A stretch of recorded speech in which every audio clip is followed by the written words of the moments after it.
Hey guys, welcome back to the channel. This is story about what if Naruto is running from a mob when he meets a stranger that takes him back home. To Whirlpool Part 1. Before I start, please do support for more amazing content and comments for Part 2. Do consider to subscribe my channel and share my video to your friends and check out the description as well. Let's start the video. 5-year-old Naruto Uzumaki was panting hard as he finally evaded the angry mob that was chasing him. What did I ever do to them? I mean, yeah, I pranked them, but that's because they hurt me, the small blonde said to himself. He sighed and peered out to make sure the coast was clear. It was a green light, and he moved quickly to avoid being spotted and ended up in his ramshackle apartment. He opened the door to find it was broken into and ransacked once again, with hateful graffiti smeared all over the walls while most of his possessions have been destroyed. Once again, he sighed and began picking up the pieces of his broken items. Cleaning up was always such a pain. Just another day for him. The next day, Naruto was again being chased by an angry mob. His head was bleeding from a bottle that had been thrown at him. The blood was running down his face and neck. It was blurring his vision, but still he pressed on. His legs were screaming in pain for him to rest, but he ignored the plea. He kept running till he collided with something and fell to the ground painfully. He looked up, scared out of his mind, since he knew that it would be a matter of time before he was beaten by the mob. Hey, are you alright? Naruto looked up and saw a man with short, spiky red hair and crystal blue eyes that looked awfully familiar to the short blonde. The man looked down at him with concern. Before Naruto could speak, the mob arrived. There you are, demon. We're going to finish what the fourth started, one of the mob shouted. Demon? This is just a young child, not a demon whatsoever, the man said, confused. It's a demon, all right. It's just taking a form of that child, the woman shrieked. The man looked confused, but then saw something that caught his eye. Naruto's shirt had ridden up a bit when he fell down, and he didn't push it down at all. The man crouched down and made to look at Naruto's stomach. Naruto saw the movement and flinched. It's all right, I'm not going to hurt you, the man said softly. Naruto was hesitant, but allowed the man to do what he was going to do. The man pulled Naruto's shirt up and used some chakra, and it revealed the seal on Naruto's stomach. He was shocked at what he saw, but then he knew he needed to know something else. The boy just felt familiar to him. Something was drawing him to the boy. What's your name? The man asked. And then Naruto Uzumaki, Naruto said. The man's eyes widened and narrowed at the crowd that still lingered. He got up, glaring at them. You dare to harm one of the last of the Uzumaki bloodline, the man growled. He's just a demon that needs to be killed. A man in the mob shouted. You've signed your death warrant, the man said, and dashed forward with amazing speed. The mob was cut down and none were left alive. The man cleaned off his sword he had used, then turned back to Naruto, who was laying on the ground still in shock of what he had just seen. Come on, I am taking you out of here, the man said. Naruto didn't get a word in as he was picked up and carried away from Konoha. Hiruzen Sarutobi had his head in his hands. The huge pile of paperwork on his desk was ignored. His head snaps up at the presence of another person. Any sign? He asked in a very tired voice. No, Lord Hokage. I am sorry, the Umbu said, shaking his head. Very well, you are excused, Hiruzen said with a sigh. The Umbu nodded and left. It has been 3 days since Naruto was last seen in the village. No one had seen him since, and this troubled the aged ruler. He had made a promise to his good friend to watch over Naruto, and had failed this. The team of Umbu that was supposed to be watching Naruto at the time took off early before the mob began. When Hiruzen finally found this out, he chewed them all out before demoting them all. He then went searching for Naruto, but only found the bloody mess, but no sign of Naruto at all. This worried the old ruler mightily. When the rest of the village caught wind that Naruto was gone, huge celebrations sprung up all over. Hiruzen was angered by this and sent out his forces to stop the celebrating. To celebrate the disappearance of a young child was sickening. Naruto, where are you? He asked as he looked out the window. Naruto was now in an unusual place. He looked around trying to figure out his new surroundings, but came up with nothing. Soon the door opened and a girl his age walked and carried a tray of food. Oh good, you're awake, she said with a smile. Who are you? Naruto asked. My name is Mika, the girl said, then walked over and placed the tray of food on Naruto's lap. Mika had long red hair with a yellow ribbon tied to it that kept most of her red locks away from her face. It helped when she trained not to have her hair in her face. She wore a simple kimono in the color of deep aqua with koi fish in many colors. She had green eyes that were stunning. Naruto's mouth salivated as the rich smells hit his nose. He wanted to fight the urge to ravage what was before him, but couldn't. It was a bloodbath in the food-eating sense. Mika sat back, knowing from what her uncle had told her when he found Naruto. Naruto was malnourished and probably hadn't had a decent meal ever, so she wasn't disgusted at all, though she did hope Naruto had some manners. When Naruto was finished, he patted his stomach. Man, that was good, he sighed. Glad you like it, Mika said with a smile. Yeah, so where am I? Naruto asked. You're in New Whirlpool. Naruto turned and saw it was the same man he first saw back in Konoha. With this, Mika took the tray and left the room, leaving just Naruto and the man alone. My name is Hideko. How are you feeling, Naruto? He asked. Fine, though why am I here? Naruto asked. You don't know anything about your family? Hideko asked, frowning. Naruto shook his head. No, I've tried to ask the old man, But he told me he'd tell me when I was older, he said. Old man? Hideko asked curiously. Yeah, he's the Hokage, Naruto said. I see, Hideko said with narrowed eyes. So why am I here?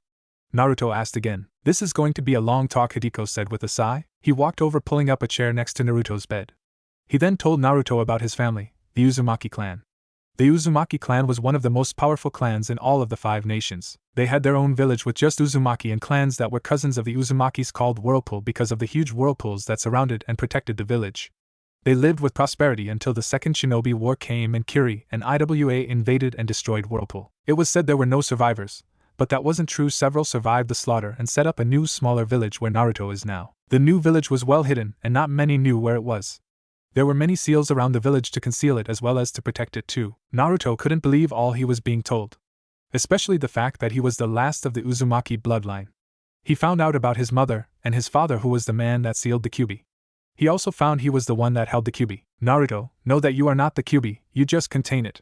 You and it are not the same, Hideko said. Naruto just nodded. Hideko could sense Naruto was still coming to terms with all that was dropped on him, so he left to give Naruto some time to think. Once Naruto was feeling well enough, he left his bed and given a tour by Mika.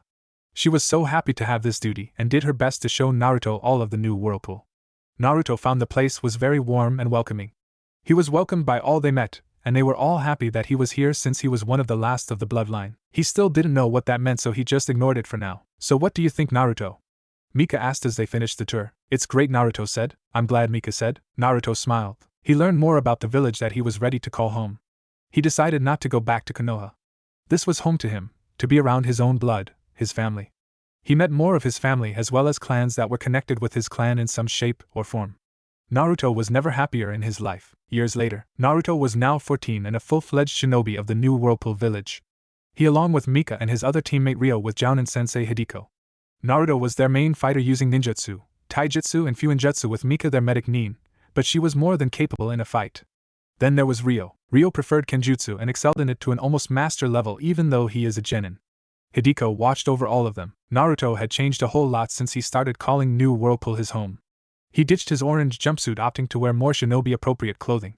He wore shinobi-style black pants along with a dark green long-sleeve shirt with a specially made vest to hold the numerous scrolls he carried. He had a gray trench coat that had a huge image of a whirlpool on the back. On his feet were black combat boots, but they had seals to make them silent and for durability. He also became more studious and serious. Aside that Konoha would be shocked to see, Naruto was quite intelligent, but since pretty much everyone in the Leaf Village thought of him as a demon, he hid that brain. But now in his new home where he was welcomed and cherished, really he allowed himself to remove the mask of ignorance and stupidity. Naruto was also called the last Uzumaki since the blood that runs through his veins is the purest to the Uzumaki line. Everyone in New Whirlpool had Uzumaki blood in various percentages, but Naruto's was the most pure and making rightful heir to the Uzumaki clan. Mika hadn't changed much since meeting Naruto. The two became instant friends and Mika was Naruto's best friend and confidant. They shared a sibling relationship with each other. She still wore her hair the same way, though she had cut it shorter with the yellow ribbon now used to tie a short ponytail. She told Naruto it was easier to maintain. Naruto was confused about this, but took her word for it. Mika now wears a pale green kunoichi battle dress with the Uzumaki swirls on both of her shoulders in the color of blue. She carried several poisons and antidotes, and other things a medic Nin would need to carry. She also had a tanto on her back as well. She was great in medic jutsu, but was also good in taijutsu too. She was called the Tsunade of Whirlpool since she was just as famous as the legendary Slug Queen. Except she didn't have the Slug Queen's legendary strength yet. Ryo Kisaragi was a brown-haired black-eyed boy from the Kisaragi clan. He liked to use kenjutsu mainly, but was very good at genjutsu too. He didn't like using ninjutsu, and his taijutsu was adequate enough. He wore a mesh top with a brown shirt over it along with black shinobi pants, along with sturdy shin and ankle guards that with the introduction of chakra could fire off kunai or shuriken thanks to seals and embedded in the shin and ankle guards. A katana is on his back while keeping his other weapons and scrolls on his person like a certain Konoha weapon mistress. His clan has a history with Naruto's and they were the bodyguards of the Uzumakis as well as their personal assassins too. All three were excellent with fuinjutsu, which is a trait all new Whirlpool shinobi have. They start when they are young, and since it's in their blood it doesn't take long for the kids to know how to do explosive tags by the age of 6 and storage scrolls by 7. They are taught what they need to be a shinobi at the academy, but fuinjutsu is taught by the entire village. Everyone knew fuinjutsu though on different levels. Naruto was different since he started late, but it didn't take him long to catch up since he had deft skill. Mainly because who his parents were. He was also the most creative when it came to fuinjutsu, and experimented a lot with them, creating new seals that no other Fuinjutsu master had ever thought of before. He was hailed as a prodigy. At the moment, the team was on their way back from a mission when Mika sensed something. She was also the sensor in the team. What is it, Mika? Naruto asked. There's several chakra signatures over there, Mika said. Let's check it out, Hideko said. The team came over and saw a battle happening. At the moment, they saw a team of genin guarding an old man while their Jounin sensei was fighting. That man is Zabuza, a swordsman of the hidden mist, Ryo said. No one questioned him since he knew all the known Kenjutsu users in the world. Shit, they're from Konoha, Naruto muttered, taking a closer look at the headband. Hideko knew this could be trouble if they were found out. He had kidnapped Naruto from his home, really. But before he could give the order to leave, they saw the Konoha Jounin go in for the kill, but was stopped by a mist hunter Nin. I'd like to thank you for assisting me. I have been looking for Zabuza for quite a while. Oh, and the four in the bushes, come on out, the hunter Nin. With a few grumbles, the new Whirlpool team appeared out of their hiding place. They shocked the Konoha team. This gave the chance for the hunter Nin to take Zabuza's body away. Who are you and why are you here? The Jounin asked. Take it easy. I am Hideko, and me and my team were on our way back from a mission when one of my genin sensed your battle, Hideko said. The Jounin, who had white hair sticking up and had a mask covering his mouth, looked at the team. He looked at the headband and was shocked at the symbol on it. It couldn't be. On the headband was a swirl symbol. He was quite familiar with what that meant. Whirlpool, they were destroyed, he said. That's what many of you thought, Kakashi Hatake. But there were survivors. We had gathered and started a new village and stayed hidden so we wouldn't be wiped out, Hideko said. I see, it seems you are well informed though, Kakashi said. We are, so what are you doing here if you don't mind me asking? Hideko asked. Kakashi was about to tell them when a shriek was heard. Kakashi-sensei, why should we tell them they are foreign ninja? The shriek came from a pink-haired girl. Look, girlie, you are too young to know this, but Konoha and Whirlpool have a long-standing alliance with one another. You should know that since the swirl that's on your flak jackets and other shinobi items are the symbol of Whirlpool, Hideko said, glaring at the pink-haired girl. Kakashi apologized, then told the new Whirlpool team their mission. I see, Hideko said. You've got your hands full then. That so-called hunter Nin didn't even kill Zabuza, Mika said. What, and how'd you know that? The pink-haired girl shrieked. First of all, talk like a normal person and stop shrieking. Second, I am a trained medic Nin and know what that hunter Nin did cause Zabuza to go into a near-death state, Mika said. The pink-haired girl was about to argue when Naruto jumped in. He wasn't going to let some annoying banshee criticize his first and best friend. There's also the fact that hunter Nins cut the head off of their target, then burned the body. This one didn't do either, thus making it suspicious, Naruto said. Kakashi's eye widened when he looked at Naruto. It couldn't be, he looked just like his sensei, really. Is your name Naruto? He asked. Yes, it is. My name is Naruto Uzumaki, genin of the village of New Whirlpool, Naruto said proudly. Well, now that is cleared up and all. We best be going. Good luck on your mission, Hideko said, wanting to get out of here as soon as he could just in case Kakashi tried to steal Naruto away. Wait, do you think you could help us out? We are still allies and we'd appreciate it, Kakashi said. He wanted to know more about Naruto since he was one of the few Umbu that kept looking for him even after the official search was called off. He just knew Naruto wasn't dead and was so glad to see him alive even though he was wearing another shinobi headband. I don't know, we should be heading back to report, Hideko said hesitantly since he didn't want Naruto exposed to Konoha any more than needed. No problem, Hideko, Naruto said, not having the same concern as his sensei. He then bit his thumb and did some hand signs and slammed his hand down. Summoning jutsu, a big poof of white smoke arose, and when it cleared, an overly large tiger cub appeared. It was the size of a Labrador retriever. Hey Naruto, what's up? The tiger cub said, raising its paw in greeting. Hey Samchi. Can you give this to Auntie and tell her we're helping Konoha shinobi? Naruto asked as he jotted down a note then handed it to the tiger cub. No problem, Samchi said, taking the scroll in its mouth then popping away. What was that? A black-haired boy asked. That's called a summon. I hold several summoning contracts, Naruto said. That was true, Naruto did hold many summoning contracts, and he shared them with his two teammates. As one of the last true Uzumakis, he carried several summoning scrolls to several beasts. The Uzumakis were the ones to create, and then distribute many of the summoning contracts that were out in the world. Give me one, the black-haired boy demanded. No, Naruto said. The black-haired boy glared and charged at Naruto, but was stopped a few feet from Naruto when a blade of a katana was at his throat. Our villages may be allies, but if you try and hurt Naruto, I won't hesitate to kill you, Ryo said with a murderous glare. It was a known fact in the village that Ryo's family, the Kisaragi clan, were close bodyguards of the Naruto's clan. Ryo took his responsibility very seriously. No one was going to get close to Naruto on his watch. Hey! You can't do that to Sasuke! The pink-haired girl shrieked. Can I shut her up? I want to keep my hearing, Mika asked as she pulled out a few saban needles from her hip pouch. No, you can't, Mika. Ryo, stand down, Hideko ordered. Only if he does, Ryo said. Hideko sighed and looked at Kakashi. Back off, Sasuke, Kakashi said. Sasuke then went back to his team, glaring all the way. Ryo put his katana away, but kept his eyes on the Konoha team.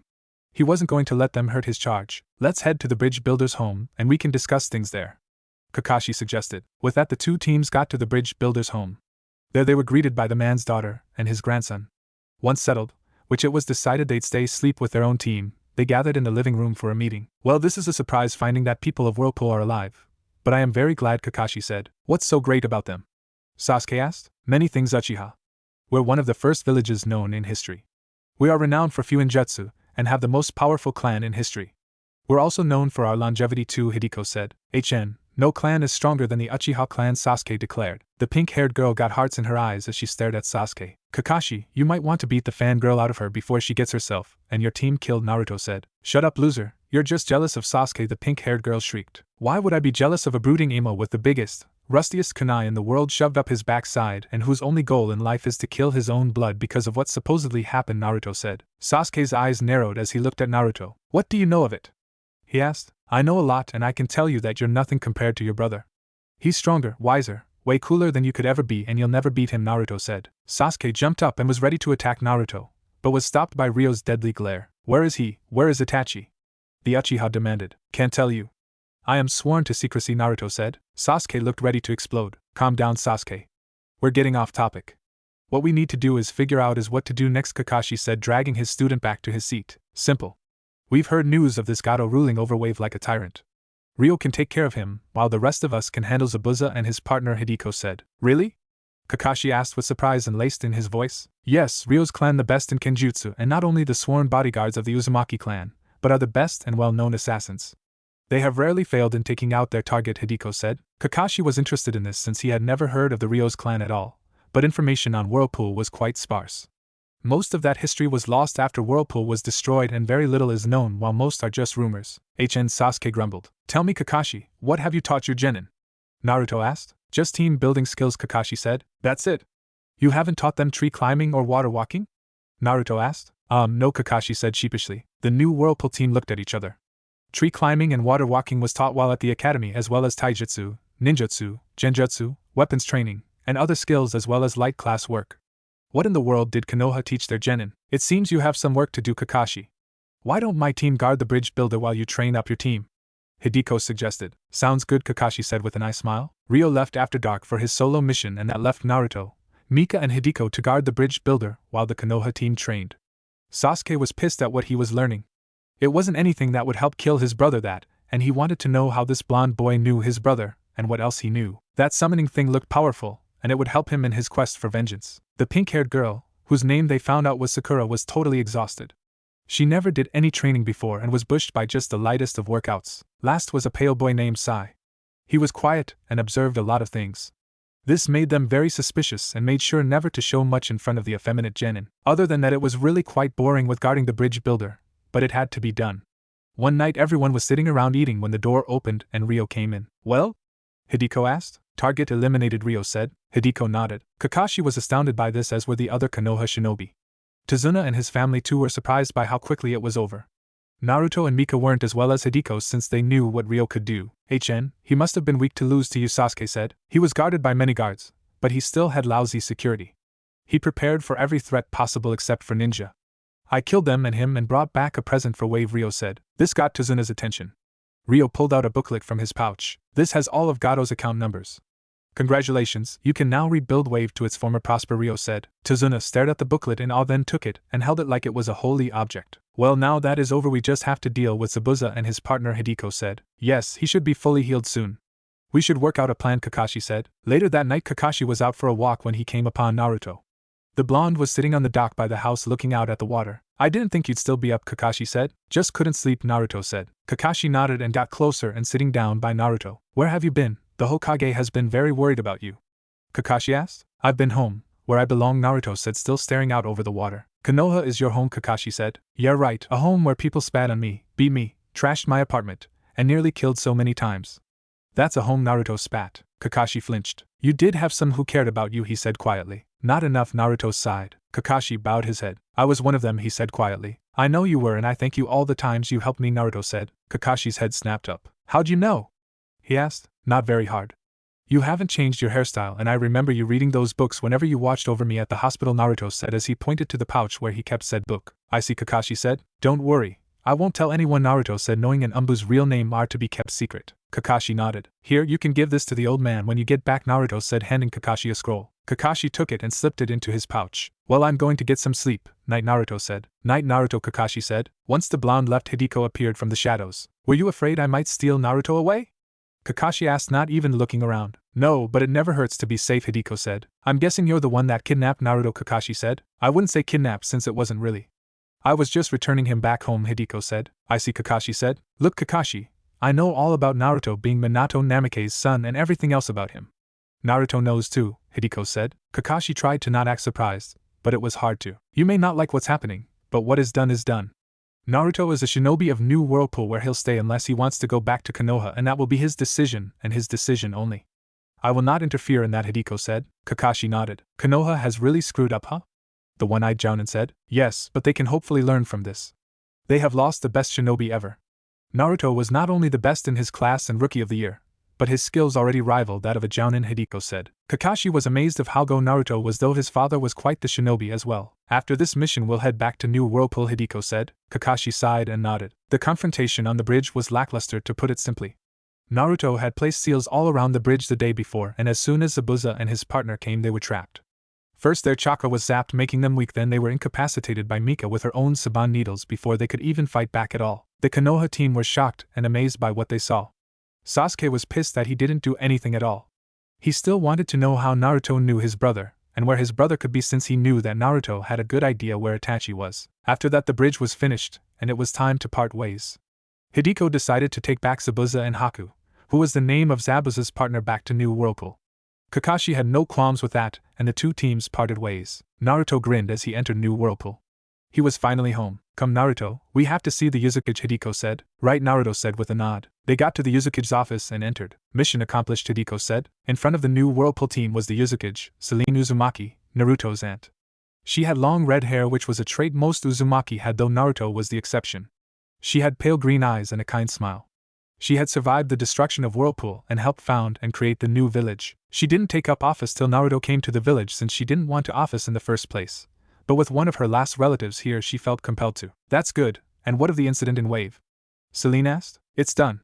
Ryo successfully eliminated the tyrant known as Gato, and then we along with the Konoha team there took down Zabuza and his partner. They are now in T and I awaiting interrogation, Hideko said. Very good, your pay for your mission is already in your accounts, and I will chat with the Hokage about wages you'll receive for help in Wave. You're dismissed except you, Naruto, Celine said. Mika, Ryo and Hideko bowed then left, and once the door was shut all formalities disappeared. Celine got up from her desk and hugged Naruto. I was so scared when you sent Samchi back with that note about helping Konoha with their mission, she said. Naruto hugged his aunt back. I am fine, auntie, see? Nothing to worry about, Naruto said. I know, but it's my job to worry, Serena said. I know, so what do you want to know? Naruto asked. What do you think of the Genin team you met? Celine asked. Naruto thought a bit then nodded. The team was bad. The team consists of Sasuke Uchiha, Sakura Haruno and Sai. Their Jounin sensei is Kakashi Hatake. The Uchiha is arrogant, and is on a I must kill my brother to avenge my clan kick. He also a brooding emo that craves power and will be a threat in the near future. Itachi isn't going to be happy how his brother has turned out. Haruno is a total fangirl, and it was only pure luck that she wasn't killed in their first mission out of the village. As for Sai, well, I don't trust him. There was something about him that felt off about him, though I can't put my finger on it. I just know that I wouldn't have my back towards him, Naruto said. I see, Celine said. Why do you want to know, auntie? Naruto asked. Well, I got this message from the Hokage, Celine said, picking up a scroll off her desk. He must have used a summon to give him that letter, Naruto said. What letter? Celine asked. Oh, Kakashi was one of the Umbu who used to watch over me when I was in Konoha. In Wave I gave him a letter he would give to the old man, Naruto said. Celine nodded. That explained the letter she got from the Hokage and how he wanted to continue their alliance with each other. She wasn't sure she wanted to, since that would mean revealing the village to the world again. Something they did their best not to do for so long. There was also another thing in the letter that she was mulling over, something that would change her nephew's life quite a bit. Naruto, in the letter the Hokage invited us to participate in the upcoming Chunin exam, Celine said. Naruto cocked his head to the side in confusion. A trait that made girls squeal and then glomp him. Celine thankfully was used to this and didn't have that urge at all. The Chunin exams is where genin can get promoted. Though that isn't the only way. There are also field promotions, as well as if the Kage thinks a genin meets the criteria to be a Chunin. But the other thing the Chunin exams do is gather all villages to one location, really. Each village hosts the Chunin exams and they trade off each year. This year it is held in Konoha, Celine said. Naruto realized what his aunt was getting at. So if I accept, then that means I'd be going back to Konoha, he said. Yes, Celine said with a nod. Can I think this over? Naruto asked. Of course, Naruto, Celine said with a smile. Naruto nodded, and with one last hug he left his aunt's office. Naruto left his aunt's office rubbing his head. He didn't know what to do and needed someone to talk to. Hey Naruto, back from a mission. Naruto looked up and smiled. In front of him was Itachi Uchiha, the supposed murderer of his entire clan, except his brother Sasuke. Itachi, after fleeing from Konoha and being on the run for a while, stumbled upon New Whirlpool. After a lengthy prison stay and several interrogations later, he was deemed to be safe and was offered a position in the New Whirlpool shinobi ranks. Itachi jumped at this and became a jounin for New Whirlpool.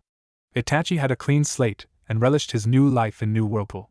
He was now a part of the elite force of Whirlpool, Gale, the Whirlpool equivalent of the Umbu. It was found that Itachi was ordered to murder his entire clan because most of the clan was planning a coup d'état. Itachi only asked to spare his brother, which was granted. But he was now labeled a missing nin with a bounty. That is till he became a shinobi of New Whirlpool, able to restart the Uchiha clan there with a clean slate, and Itachi did just that during his probation period. He met a nice girl named Tifa and got married, and they already had 2 kids.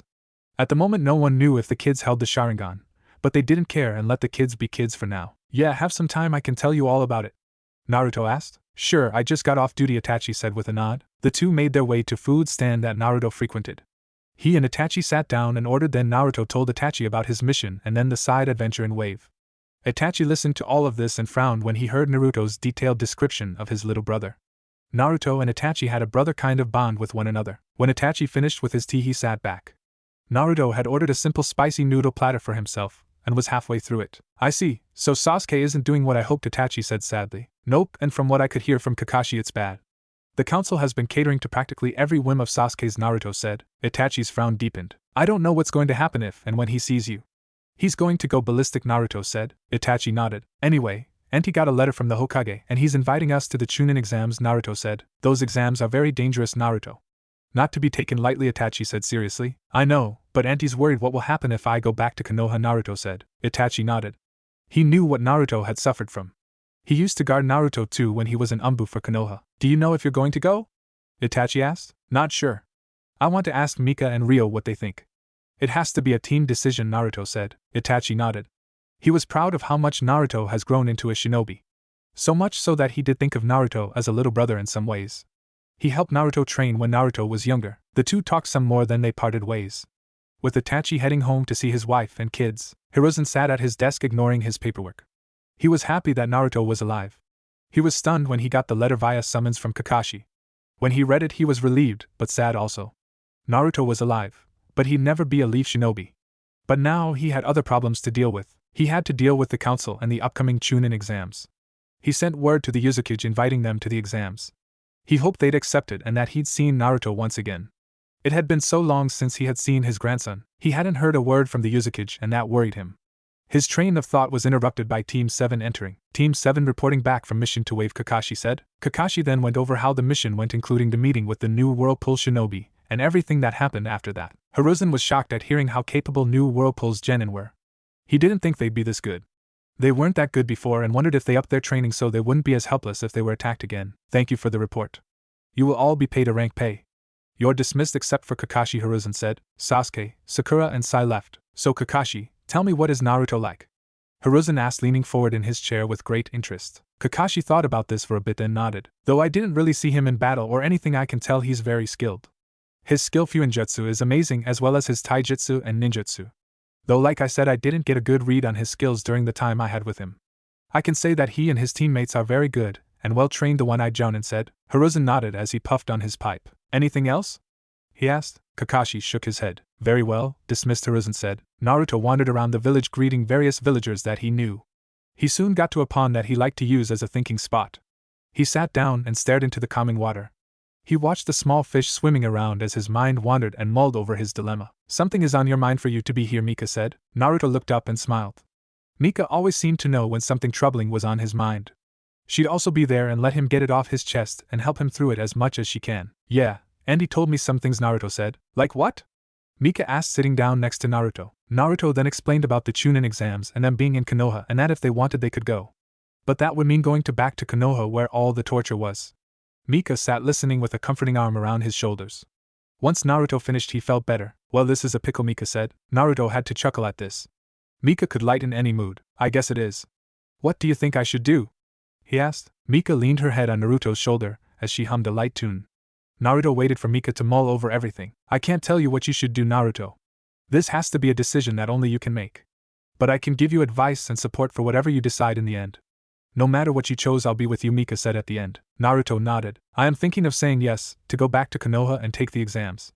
I need to get this behind me before I can truly move on, he said emotionlessly. Mika tightened her grip around Naruto since she knew he had many scars, both physical and emotional, that still needed healing. She wished she could heal them all, but some were so deep that even her expert healing could never cure. Whatever you decide, I'll go, she said softly. You think Ryo would want to go to Konoha?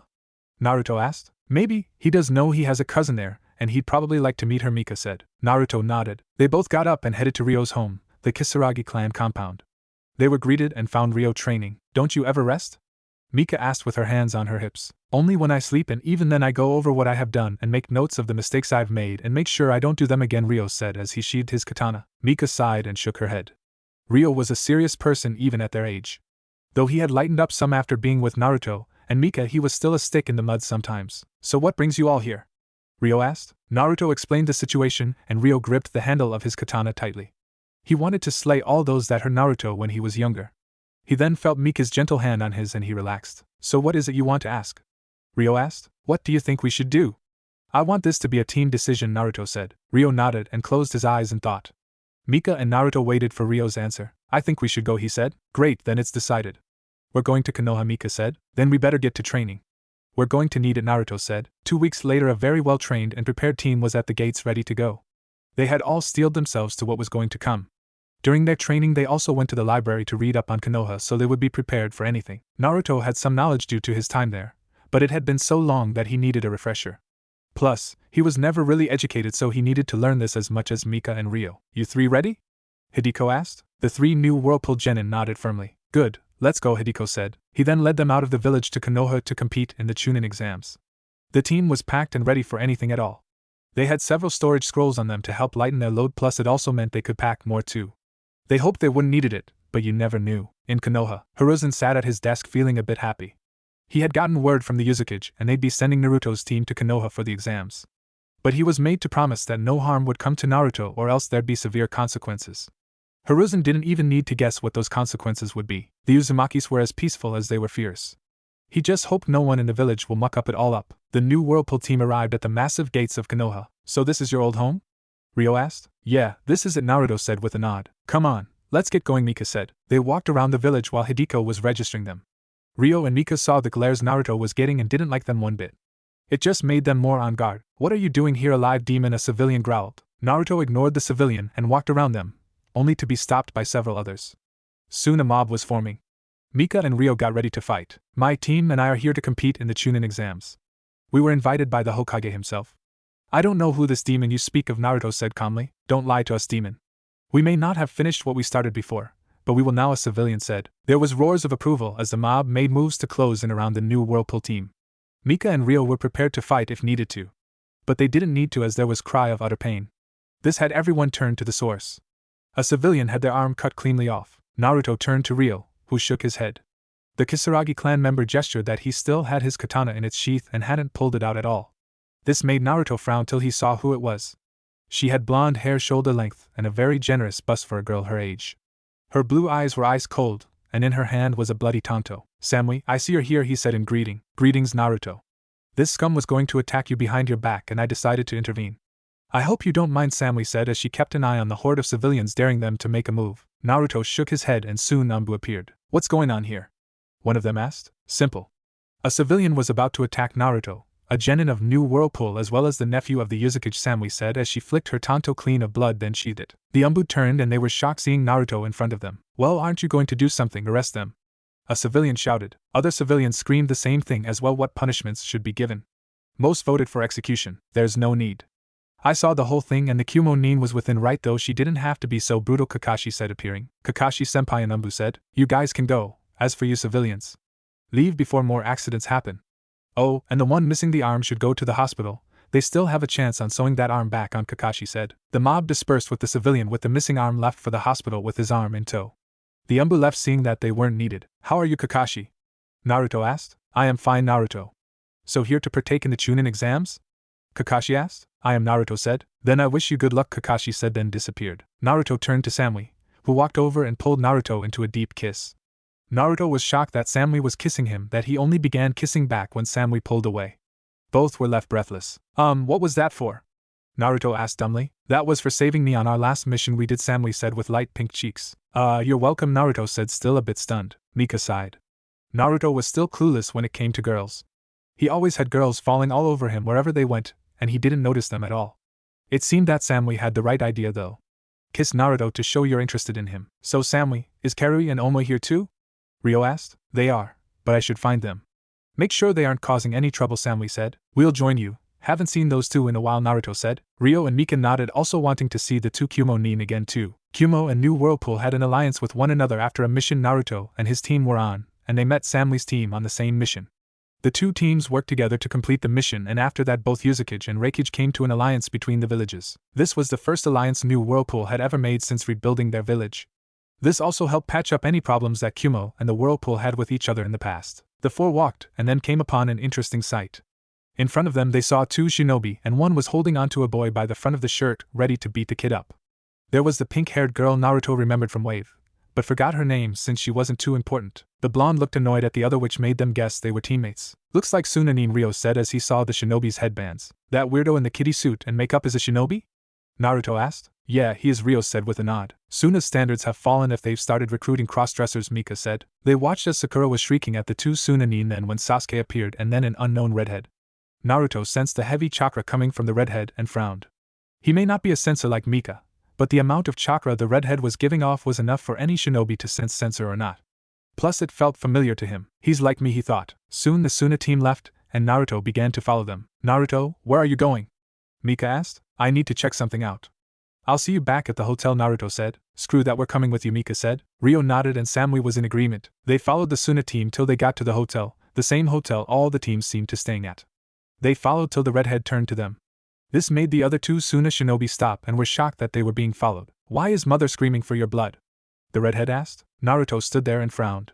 He could easily tell that the seal keeping whatever demon at bay in this redhead was shitty and needed to be fixed. So your Biju is female.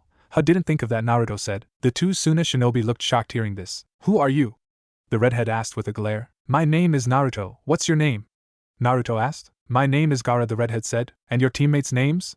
Naruto asked. They are of no importance, Gaara said. Now that's impolite, Naruto said, then turned to the blonde girl and smiled. My name is Naruto. What's yours? Temari, the blonde girl said. Lovely name, Temari, Naruto said as he took Temari's hand and kissed it. Temari blushed and Samui frowned. Mika sighed as she shook her head. Naruto just had to act so chivalrous sometimes. She knew she shouldn't have introduced those noble shinobi books to him, since this was going to get him into more trouble. And who's the crossdresser in the kitty suit? Naruto asked. I am man, and this is war paint. The crossdresser shouted. This of course got the attention of everyone in the hotel. They looked at the group of shinobi with odd looks. Sure, use your indoor voice, Naruto said in a whisper. Temari had to crack up at this. First this cute boy named Naruto kissed her hand, called her brother a crossdresser, and then he tells him to use his indoor voice. She was loving Naruto already. Mika had to smirk with amusement at this since Naruto knew how to be funny when he wanted to be. Ryo had a smile on his lips. Samui also had a small smile on her lips as she watched the scene. My name is Kankuro, the kitty suit wearing boy growled out. Whatever. So Gaara, it appears you can't sleep. I can fix your seals so you can sleep and make sure your Biju doesn't bother you, Naruto said. Why should we trust you? Kankuro asked with great suspicion. Well, I am pretty skilled in Fuinjutsu. I know my stuff, Naruto said casually. This shocked the Sunanin. This couldn't be right. Naruto was about their age and he knew seals. He had to be joking. Naruto isn't joking. Naruto, myself, and Ryo all know Fuinjutsu. In our village we learn Fuinjutsu before we even learn how to walk, really, Mika said. The Sunanin were still hesitant. Look, think about it. We're here for the Chunin exams. If you want help with that seal, then come see us. By the way, my name is Ryo, Ryo said. My name is Mika, Mika said. I'm Samui, Samui said as she eyed Temari for a moment longer like she was sizing up her next opponent. After that the new Whirlpool Nin left along with Samui to find her two teammates. This left the Sunanin unsure what to do or say. Gaara stared at the back of Naruto's head. In his mind it seemed that his mother was talking to him, but not in a bloodthirsty way. Temari watched Naruto walk away and smiled. There were definitely some cute boys here in Konoha for the exams. But Naruto topped them all, it seemed. She wanted to get to know him better. Kankuro grumbled about people that can't tell the difference between makeup and war paint, and what was the problem with the way he dressed. Samui finally found Omoi and Karui. They were bickering as usual. Well, here's a familiar sight, Naruto said. Yeah, very familiar it seems, Mika said. Samui just sighed. Karui, almost stop fighting, she ordered. Samui, where have you been? We've been looking for you. Karui asked. Not very hard if I am the one finding you instead of the other way around, Samui said. It's all his fault, Karui said like a child pointing at Omoi. Samui sighed as she massaged her temples. Hey guys, Naruto greeted. You! Karui shouted as she saw Ryo. During that mission that Kumo and New Whirlpool worked together on, Karui and Ryo had what was supposed to be a simple spar, but turned into more when Ryo beat Karui and Karui vowed to have a rematch and beat Ryo. Hello Karui, Omo. Ryo nodded. Mika smiled and waved at the two Kumo-nin. Omo waved right back with a lollipop in his mouth. This time I'll beat you. I'll win this time, Karui crowed as she pointed at Ryo. Ryo sighed. But if you beat him, then that could cause friction between our villages and then we'd go to war and the Reikage and Uzumaki would be fighting to the death, and Omo said. Shut up, Omoi. Karui shouted as she bonked Omoi on the head hard enough for him to make him sit on the floor. Samui again rubbed her temples and wondered why she was paired with these two. She then felt Naruto's hand on her shoulders massaging them gently. You shouldn't get too stressed before the exams, Samui. It won't help you at all, Naruto said. Samui looked into Naruto's eyes and she wanted to kiss him again, but held back this time. They met the team's sensei, which was Dari. Where's B? Naruto asked. He's on a mission for a while, but should be here for the finals or so I am told, Dari said. Oh, well, I am Naruto, and this is Mika and that's Ryo, Naruto said. It's nice to meet you, Naruto. I've heard a lot about you from this team as well as B2, Dari said. They all chatted for a while then turned in for the night. That night Naruto walked to the roof of the hotel. He found Gaara sitting there overlooking the area. Have you given any more thought to what I asked? Naruto asked, knowing Gaara could sense him. I have, Uzumaki, Gaara said without looking back. And your decision is? Naruto asked. Fix my seal, Gaara said, turning to Naruto for the first time. Right, I just need to get. Naruto turned to find Ryo and Mika standing behind him. He sighed and should have known that those two wouldn't let him stray too far away while in this village. So he led Gaara back to his room with Mika and Ryo in tow. Once in the room, they prepared everything. It was quite simple. First, they placed chakra-suppressing seals on the walls so the village and the rest of the hotel can't feel the fluxes in chakra while they work. After that was done, the three looked at Gaara's seal. What a shoddy job, it's like they wanted him to be insane, Mika said, shaking her head. Yes, and there's this here. It appears a spirit of some kind is attached. That can be removed though, Ryo said. Yeah, plus we can figure out a way to make sure Gaara can still use his sand like he could before, Naruto said. Well, what are we waiting for? Let's get to work, Mika said. The three put their heads together and began working on the new seal. With 3 Fuinjutsu users, they were able to come up with something. They had Gaara lie in the middle of the floor in the middle of a ritual circle they made with his shirt off. They began to work. Now Mika, when we remove the seal on Gaara, Shikaku will try to escape.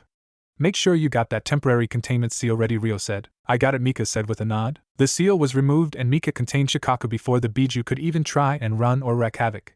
Thankfully the containment seal was also soundproof so they could work in peace. Naruto and Ryo worked quickly and diligently in drawing the new seal and removed the crazy monk spirit as well.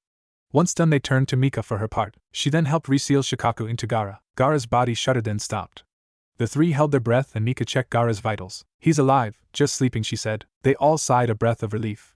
There was handshakes and smiles all around as the job was done. It took a lot out of them since it was a lot of chakra they expelled during the process. But as Uzumakis or related to Uzumakis, it meant they had huge chakra reserves since that was a hallmark of an Uzumaki along with longevity. They then carried Gaara back to his room. They knocked on the door till Temari opened the door. She looked grumpy. What do yo? She then saw Gaara. What did you do to him? She hissed as panic overwhelmed her. We fixed his seal. He'll no longer be crazy and have Shikaku whispering things in his head. He can be able to sleep, Naruto said. Ryo and Mika helped Gaara to bed and tucked him in. Temari turned to Naruto. Why did you do that? Help him? She asked with suspicion in her voice. Naruto turned to Temari and she got the full blast of those beautiful blue eyes. She forgot to breath. To help your family heal. I've learned that family is a very precious thing and shouldn't be wasted. So I've given you back your family. Now it's up to you to keep it together. You can finally show your brother the love you have for him without being scared, he said. Mika and Ryo left. Temari sighed and walked over to where Gaara was sleeping and caressed his red hair. I love you, brother. Welcome home, she whispered. She went to bed and Gaara had a smile on his face. The rest of the week before the Chunin exams were to begin was a whirlwind. The next day Naruto was asked to go to the Hokage's office. Well, he wasn't going to go alone. So Hideko and his teammates went with him. Hey old man, Naruto greeted. Naruto, it's so great to see you again after so long, Horizon said smiling. Yeah, it's been a while, old man, Naruto said. So the two chatted and caught up with each other like a grandson talking to his grandfather. They parted happily. Hiruzen was glad Naruto had such a good life, though sad that it wasn't Konoha that was providing it. He knew this village would be kicking themselves for pushing away the most talented shinobi ever if what everything Naruto has told was true, which he had no trouble believing. What also happened was Gaara, after waking up, told Naruto about the invasion that Suna and a new village called Sound was preparing. Kankuro didn't want to tell, but Temari agreed with Gaara that they owed Naruto. Gaara also needed some help. He was lost in his new world he was in. He wasn't used to Temari hugging him and being affectionate towards him in a sisterly way. So what is it you want to talk about? Naruto asked. Gaara and him were up on the rooftop. Temari and her hugs, Gaara said. What, is something wrong with them? Naruto asked, now sitting beside Gaara. No, they just feel funny. I feel funny when she hugs me. She squishes me and I like it. Her warmth, I can feel her warmth all over me even after she breaks the hug, Gaara said, frowning since this was all perplexing to him. And your problem is? Naruto asked. I don't know what to do. What this feeling is I'm feeling, Gaara said, frowning. You're feeling love, Gaara. The love your sister is showing you is a unique kind of love. A sibling love. It's the same thing I have with Mika. All you need to do is enjoy it, and even hug back if you want.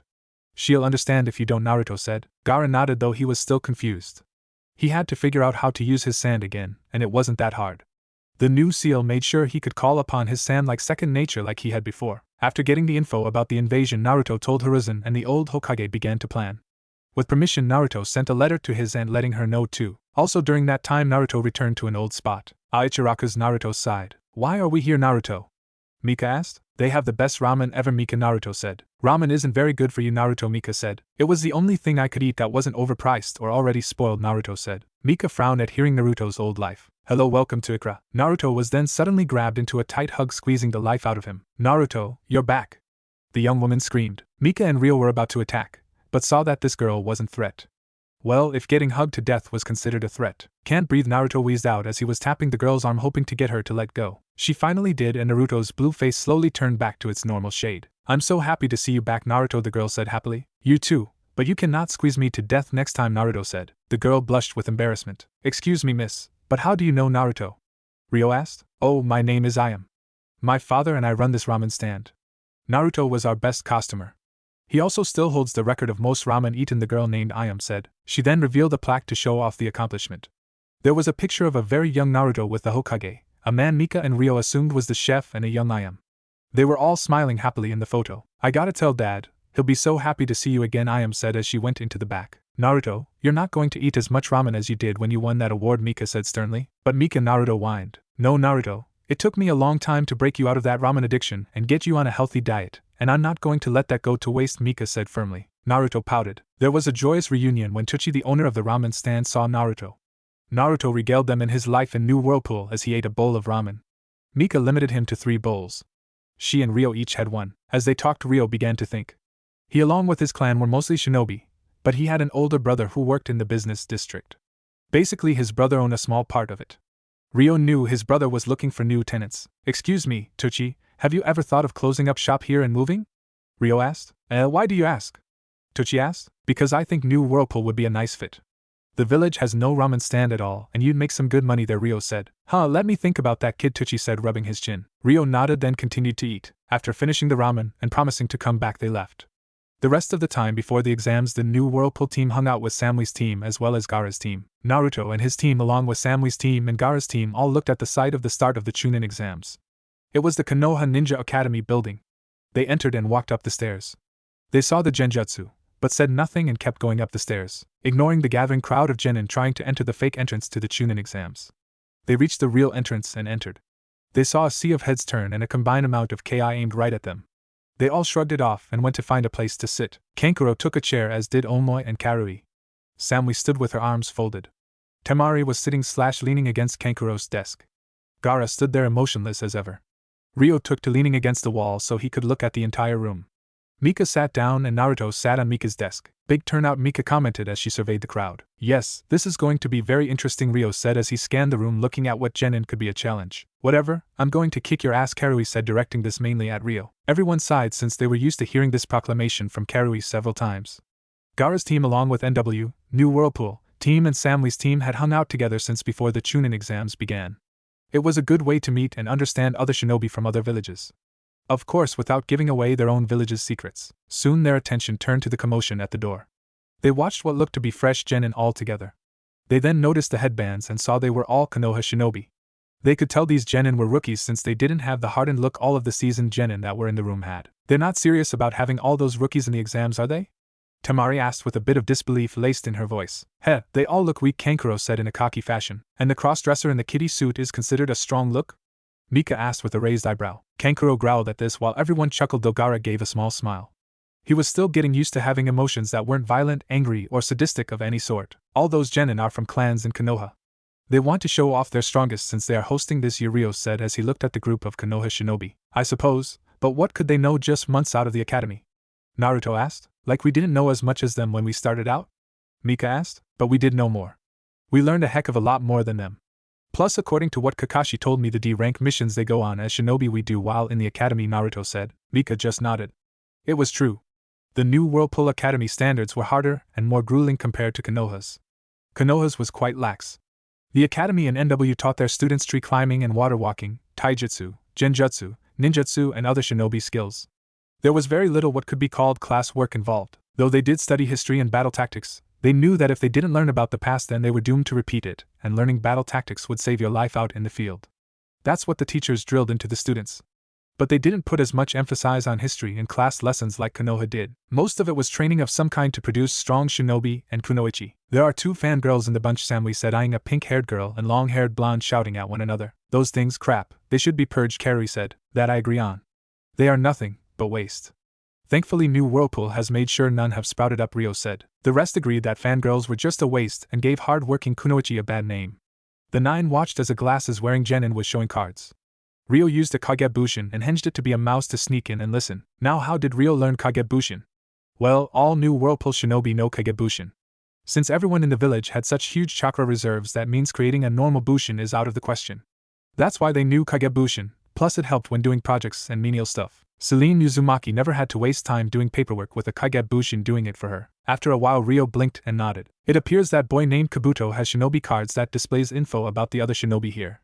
But the problem is he seems to have info that not a normal genin could ever get their hands on, Ryo said. So there's something we should be worried about, Naruto said. Yes, he's not all what he appears, Ryo said. Don't all shinobi have that kind of description? Mika asked. Soon the first part of the exam began. A big man walked in with chunins and jounins. The man explained the rules of the test to them all. Basically it is a test with 10 questions. You all have 10 points, you lose points if you miss a question or give an incorrect answer. If you're caught cheating, you and your team are booted out, and if one of your teammates loses all their points, your whole team is booted out. In the end your team is bond together, succeed together, fail together. Naruto from his seat eyed Mika and Ryo. They nodded. They knew what the test was really about. As the test went on, the man whose name was Ibiki watched everyone. His eyes were on one team. The one from New Whirlpool. He watched as they made short brief hand signs to one another. He was impressed they developed such a sophisticated system to communicate with each other. The gestures they used to communicate with each other were subtle and not out of the ordinary at all. So unless you're a trained shinobi you wouldn't even notice it at all. But even if you did notice it, you'd never know what they are saying since you didn't know the code within the signals. This team shows much promise, Ibiki thought. After 45 minutes time was up. Ibiki then cranked up the heat with the 10th and final question as well as changing the rules. They could choose not to answer and leave the room and try again next year. But if they decided to try and fail in giving the correct answer, then they were banned from the chunin exams forever. Shock rippled throughout the room, but Ibiki saw the NW team was unfazed by this. What, you can't do that? A boy with a puppy on his head shouted. I think I just did, Ibiki said with a sadistic smirk. But there are others here who've taken the exams before, Sakura argued. Well, I am in charge of the exams this year. My tests, my rules, Ibiki said with a hard edge in his voice. There were some teams that cracked and left since they didn't want to fail at the 10th question. Ibiki though saw that the team from New Whirlpool didn't even bat an eyelash at all as he applied the pressure. He decided to make an example with the blonde one. You maggot, aren't you scared that you'll never be a chunin if you fail at answering the final question? Ibiki asked Naruto. Naruto looked up. No sir, since I know that my aunt would never agree to those terms. And even if she did, then there's always a field promotion, Naruto said. Ibiki knew he couldn't break Naruto. He then looked around and saw a good number had cleared out. But not as many as he'd hoped for. Soon he decided to end the ruse. He passed them. All the genin left were shocked except Naruto's team. Ibiki then explained about the true meaning of the test. It was to see how your information gathering skills were and then to see if you could handle the pressure of a mission, especially a mission in enemy territory. With the 10th and final question was all about choice. To stay and move on or wimp out. He told them that there's be a time where they'd be asked to do a mission that would extremely dangerous, and you'd have the decision to take it or not. The ones that stayed decided to take on the mission. The tension was broken when a window broke open and a black ball flew in.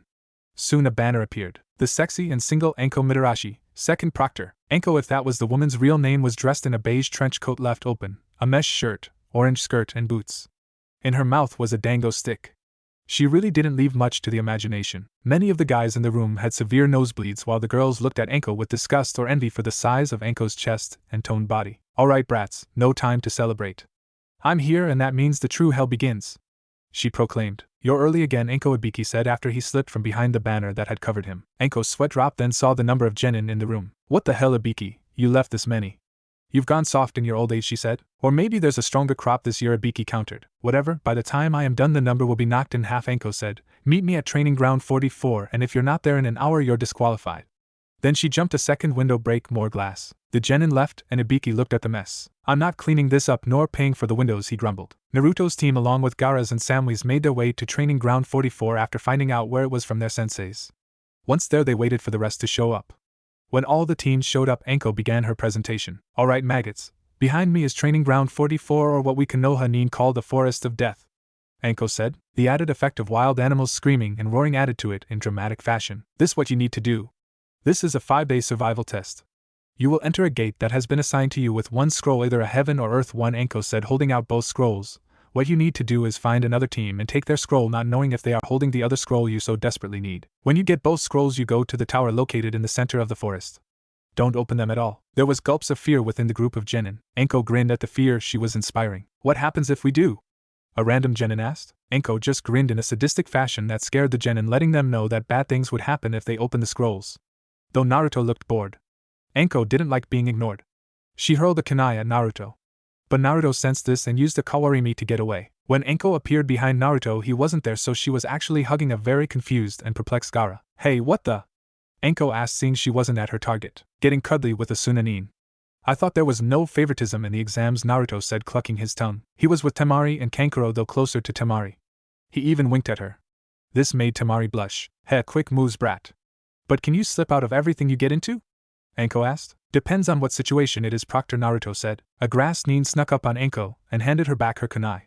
She took it and returned up front, and Gaara and Naruto returned to their respective teams. Why'd you do that to Gaara? Mika asked Naruto after he returned to her and Rio. Well, I didn't want to get cut, and I thought Gaara should get some experience in different kinds of hugs. I am sure he enjoyed it very much, Naruto said. I think he's still confused, but Kankuro looks quite jealous, Rio said. If he didn't wear makeup and that kitty suit then I might have switched with him, but Gaara was in more need of it, Naruto said. Gaara had red cheeks as he tried to figure out how Anko's hug was different from Temari's and how they were similar. Kankuro was grumbling about how lucky Gaara was, and Temari looked like she wanted to whack Kankuro with her fan for being perverted. Soon their attention returned up front. Oh, before we begin the test you all need to sign these, Anko said, holding up a piece of paper. What is that? A random genin asked. Oh, just a waiver stating that if you die in the forest Konoha isn't held responsible, Anko said casually, though with a sadistic smile on her face. More gulps were heard at this. Naruto, Mika and Rio signed their forms and they got their scroll. They talked to Gaara's and Samui's team and made a temporary alliance in the forest. Soon they found their gate and awaited the signal. The second test begins now. Naruto, Mika and Rio raced through the woods. They finally stopped and looked to each other for a plan. Well, Rio, this is your territory. What do you think we should do? Naruto asked. Rio thought for a moment. We've already got a target painted on our back from the stunt before, so it's not going to be long for team to come after us. So we should sit and wait for now, he said. Right, Mika, let us know if we've got any incoming, Naruto said. Mika nodded. It didn't take too long and a team from Waterfall came in. They attacked, but Naruto, Mika and Rio took them out easily. They tied them up and took their scroll. On the first try. I wasn't expecting that, Naruto said as he handed Mika the Earth Scroll. They had started with a Heaven Scroll. It can happen, but I think we can chalk this up to your uncanny ability to have good luck, Naruto, Mika said. I guess, Naruto said with a shrug. Come on, let's head to the tower, Rio said. They took off when they felt a wave of chakra. They stopped. You feel that? Rio asked. Yeah, that was some of the foulest chakra I've ever felt, Mika said. I don't like it. No genin whatsoever should or can have that much chakra and be it that foul, Naruto said. What about you? Mika asked. I and 8 others are the abnormalities, Naruto said. Let's check it out, but we should be careful, Rio said. They all agreed. It took a while to find the source since it soon turned dark and then they had to fight a few other teams as well. But they finally found the source. What they found was the pink-haired girl from Wave. She was fighting, well, trying to fight off a genin team by herself. They weren't sure where her team was, but knew this was serious. Before they could leap in to help, a boy in green spandex appeared. Those can't be real, can they? Naruto asked as he saw the size of the eyebrows the boy had. I haven't a clue, Mika said, shocked. He doesn't leave much to the imagination, Rio commented about the boy's green spandex. They watched the fight till more Konoha genin appeared. They decided to jump in and help out. Troublesome, what are you doing here? A lazy pineapple-shaped haired boy asked. Easy, we're not here to attack you, Rio said. Mika then stiffened. Naruto saw this. Mika? He asked. That foul chakra is active, Mika said. Soon Sasuke Uchiha emerged covered in a dark aura. His Sharingan was activated since it was triggered when he received his mark. This power, it feels so great. I must test it, he said in a crazed tone. He then rushed in and grabbed one of the foreign nin and pulled both arms out the guy's sockets. Before he could do more, Naruto stepped in. Stop that, he said. You will be my next test, Sasuke said in a power-crazed voice. He then charged in. Naruto dodged Sasuke's attacks. He saw Ryo ready to jump in. Stay out of this, Ryo. I got it, he called. Ryo nodded as he sheathed his katana, but kept his hand on it just in case. All the Konoha genin watched as Naruto dodged all of Sasuke's attacks with ease. It was amazing since Sasuke was going in almost Chunin speeds and Naruto was easily keeping up. Up in a tree, two figures watched. Mika, bring on the lightning, Naruto called. Mika nodded as she pulled something out of her pouch. She wrapped it with a kunai and threw it. As soon as it got close to Sasuke, he tried to dodge it, but that's when something happened. A bright light illuminated the entire area. It blinded everyone momentarily. When everyone was able to see, they saw Sasuke on the ground in pain, clutching his eyes. Naruto, Mika and Ryo were fine as they shielded themselves before the flash. What was that? A round boy asked as he kept blinking to get his sight back. A flash tag. We had to do something, Naruto said. Mika walked over and hit Sasuke in the neck at a pressure point to knock him out. She then saw something else that made her worry.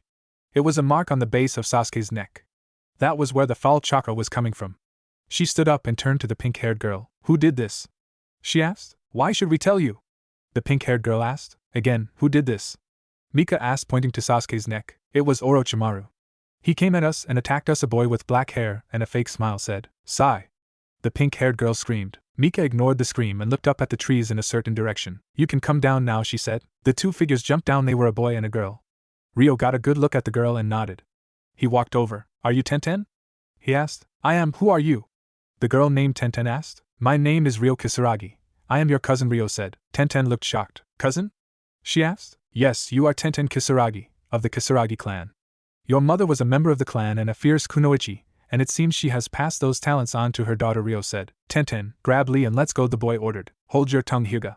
This is clan business, Ryo said, glaring at the Hyuga. The Hyuga glared at Ryo, but then huffed and went to drag his teammate away. I have a proposition for you. Would you care to rejoin our clan? Ryo asked. Rejoin? Tenten asked. Your mother left when she married your father. We are asking you to come back, Ryo said. But my father, Tenten said. He can come too. If he wants, he can open up his shop in New Whirlpool. The Kisaragi clan will endorse it, Ryo said. Tenten was unsure of what to do. She wanted to, since she'd learn about her clan, since she never thought she was a part of one. But she was a Konoha nin and had a loyalty to the village. You don't need to decide now. Here, takes this, Ryo said as he pulled out a scroll out and handed it to Tenten. What's this? Tenten asked. Just some history about our clan and about your mother, Ryo said. Tenten smiled and thanked Ryo, then left with her team. She didn't know too much about her mother, only what her dad had told her. This would give her a better picture of her mother. Ryo walked back to his team. So she's your cousin? Naruto asked. Ryo nodded. She's cute, Naruto commented. Ryo looked up shocked and was about to say something. Take it easy, Ryo. Just commenting on her appearance, that's all. No need to get protective, Naruto said. Ryo just nodded. Now, where's your scroll? Naruto asked the foreign genin team. Why should we tell you? The mummy-looking one asked. Well, if you haven't noticed, you're outnumbered and your team is injured. You don't have many options, Naruto said. The mummy-looking genin tossed out his scroll. Here, take it. He then left with the rest of his team. Naruto picked up the scroll and tossed it to the pink-haired girl. Here, take it. We've already got ours, he said. Why should we? The pink-haired girl asked. Look, I just told you. You really need to listen. Come on, let's go, Naruto said, then led his team out. This left the rest of the Konoha genin wondering who Naruto really was. Naruto's team got to the tower and went inside. They saw the inscription on the wall. What does that mean?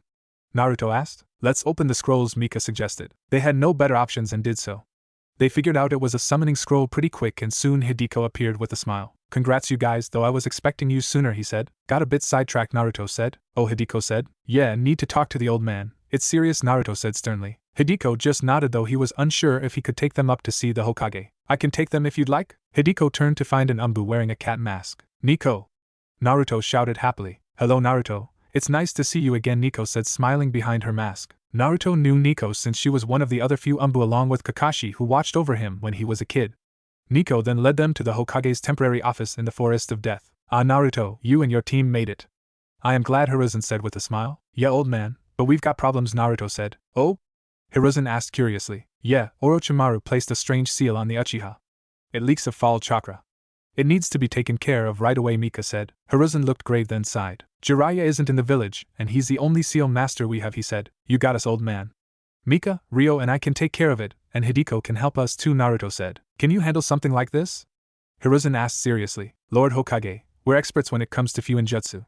We can do it with the guidance of our sensei, Ryo said firmly. Mika nodded. Hiruzen sighed and looked at Hideko. If my team says they can do it, he said. Hiruzen nodded. When Team 7 arrived to the tower, Sasuke was brought in and placed in the infirmary. Kakashi was there as well as Hiruzen. They watched as the NW team worked diligently. They caught snippets of their talk, but didn't understand a thing since this was way above their heads when it came to Fuinjutsu. Soon the NW team found a way. They had the Uchiha placed in a circle they drew on the floor, and then began working. It took a lot of effort and power, but they did it. A tremble and shake out of Sasuke was all they saw. When it was finished, Mika checked the Uchiha's pulse. He's fine, she said. Yeah, the seal is on and stable, Naruto said. What exactly did you do? Kakashi asked. Well, we first thought we could remove it, but we didn't know enough about the seal to do that. The fear of setting off any fail-safes were too great. So we instead created a new seal over it. One of the first lessons in Fuinjutsu is never mess with the seal you're unfamiliar with, Hideko said. The new Whirlpool team nodded at this. What kind of seal? Hiruzen asked. It's a very sophisticated containment seal. We created it from scratch using most of Naruto's ideas, Ryo said. Kakashi and Hiruzen looked at Naruto. In New Whirlpool, Naruto is known a prodigy in Fuinjutsu. He's created many new seals as well as made old seals better and stronger, Mika said. Naruto rubbed the back of his head in embarrassment. Anyway, the seal uses a small amount of his own chakra to sustain itself. Not to mention we placed several of traps on the seal just in case there's tampering. Or someone tries to remove the seal, Hideko said. We also found a component of the seal that leaks into the Uchiha's psyche. We've tried to cut it off, but not sure if we were successful. So you must be careful what you teach him since it might set him off in some way. He's already on this path of Avenger wanting to kill his brother, and any jutsu that would help him could be the spark, Mika said. She was the most informed on human anatomy as well as psychology. Being a medic means she needed to be well versed in both areas. Hiruzen knew this by reading her file along with the rest of the NW team file. Kakashi just went with it since it seemed Hiruzen trusted them. Very well, thank you for all your help, Hiruzen said. Hideko's team bowed then left. Soon the 5 days were up. All the teams that had made it through were standing awaiting for what was to come. Naruto and his team saw that all the fresh Konoha teams were there. Naruto was happy to see Samui's team as well as Gaara's team. Soon the Hokage stood and made a speech about how the Chunin exams were put in place to end the constant wars the villages had with each other. He then went on saying that since there was so many there that there's needed to be a prelims. What, why? A genin asked. Like I said, there are too many contestants here. The finals will have many dignitaries here from all over. We can't monopolize their time, Hiruzen said. So we'll be having a preliminary to whittle your numbers down. Now? A long-haired blonde asked. Yes, Hiruzen said. Before the prelims could begin, a shinobi appeared. Excuse me, Lord Hokage, cough cough, but I believe it's my turn to take, cough cough, over the exam, the shinobi said. Mika frowned. Someone really needs to take a look at that, she said. They found out that their matches would be set up by random due to an electronic board that appeared out of a wall. Also, a last call was made for those who wanted to drop out. Only one did so. The first match was the Uchiha and another Konoha nin. Everyone else moved to the balcony to watch. The match went on and the Uchiha won by using a move that looked similar to something that looks quite familiar. I think his Sharingan copied someone performing a move from the Goken style, Hideko said. 2 green spandex wearing shinobi looked on. One was unhappy, muttering about how unyouthful it was, while the other frowned that his move was copied. He didn't know that Sasuke spied on him as he trained one day before the 5 days were up. The matches went on and some were interesting and others boring. The fight between the pink-haired girl and the long-haired blonde was just pathetic. They were total disgraces to all kunoichis. Next was a match between Tenten and Temari. Ryo caught Temari as she was going down. If you beat her, don't be cruel. She's my cousin, he said. Temari nodded. The match went quick. Temari blew away all of Tenten's projectiles, and even when Tenten threw out her ultimate technique, she was beaten. Temari knocked Tenten out with a wind jutsu. Tenten was hit hard and her back hit the wall hard, making her lose her breath and consciousness, but no permanent damage done. The proctor called the match and Temari won. She came back up and Ryo thanked her for not hurting Tenten too badly. The next match was Ryo and Karui. Karui was excited about this. Alright, it's time to beat his ass.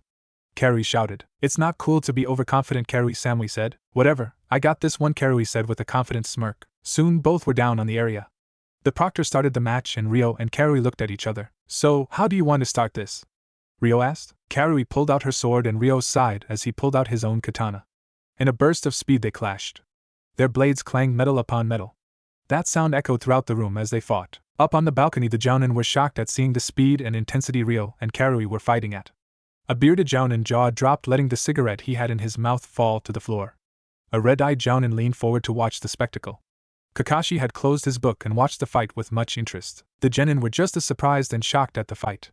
The round boy had dropped his bag of chips, The lazy boy was now wide awake and hoping he didn't face either one since they'd be too troublesome. The fangirls were in total shock at what they were seeing. The Uchiha was trying to copy what he was seeing with his Sharingan, but getting nothing of value, which frustrated him immensely. They were going faster than his Sharingan could copy.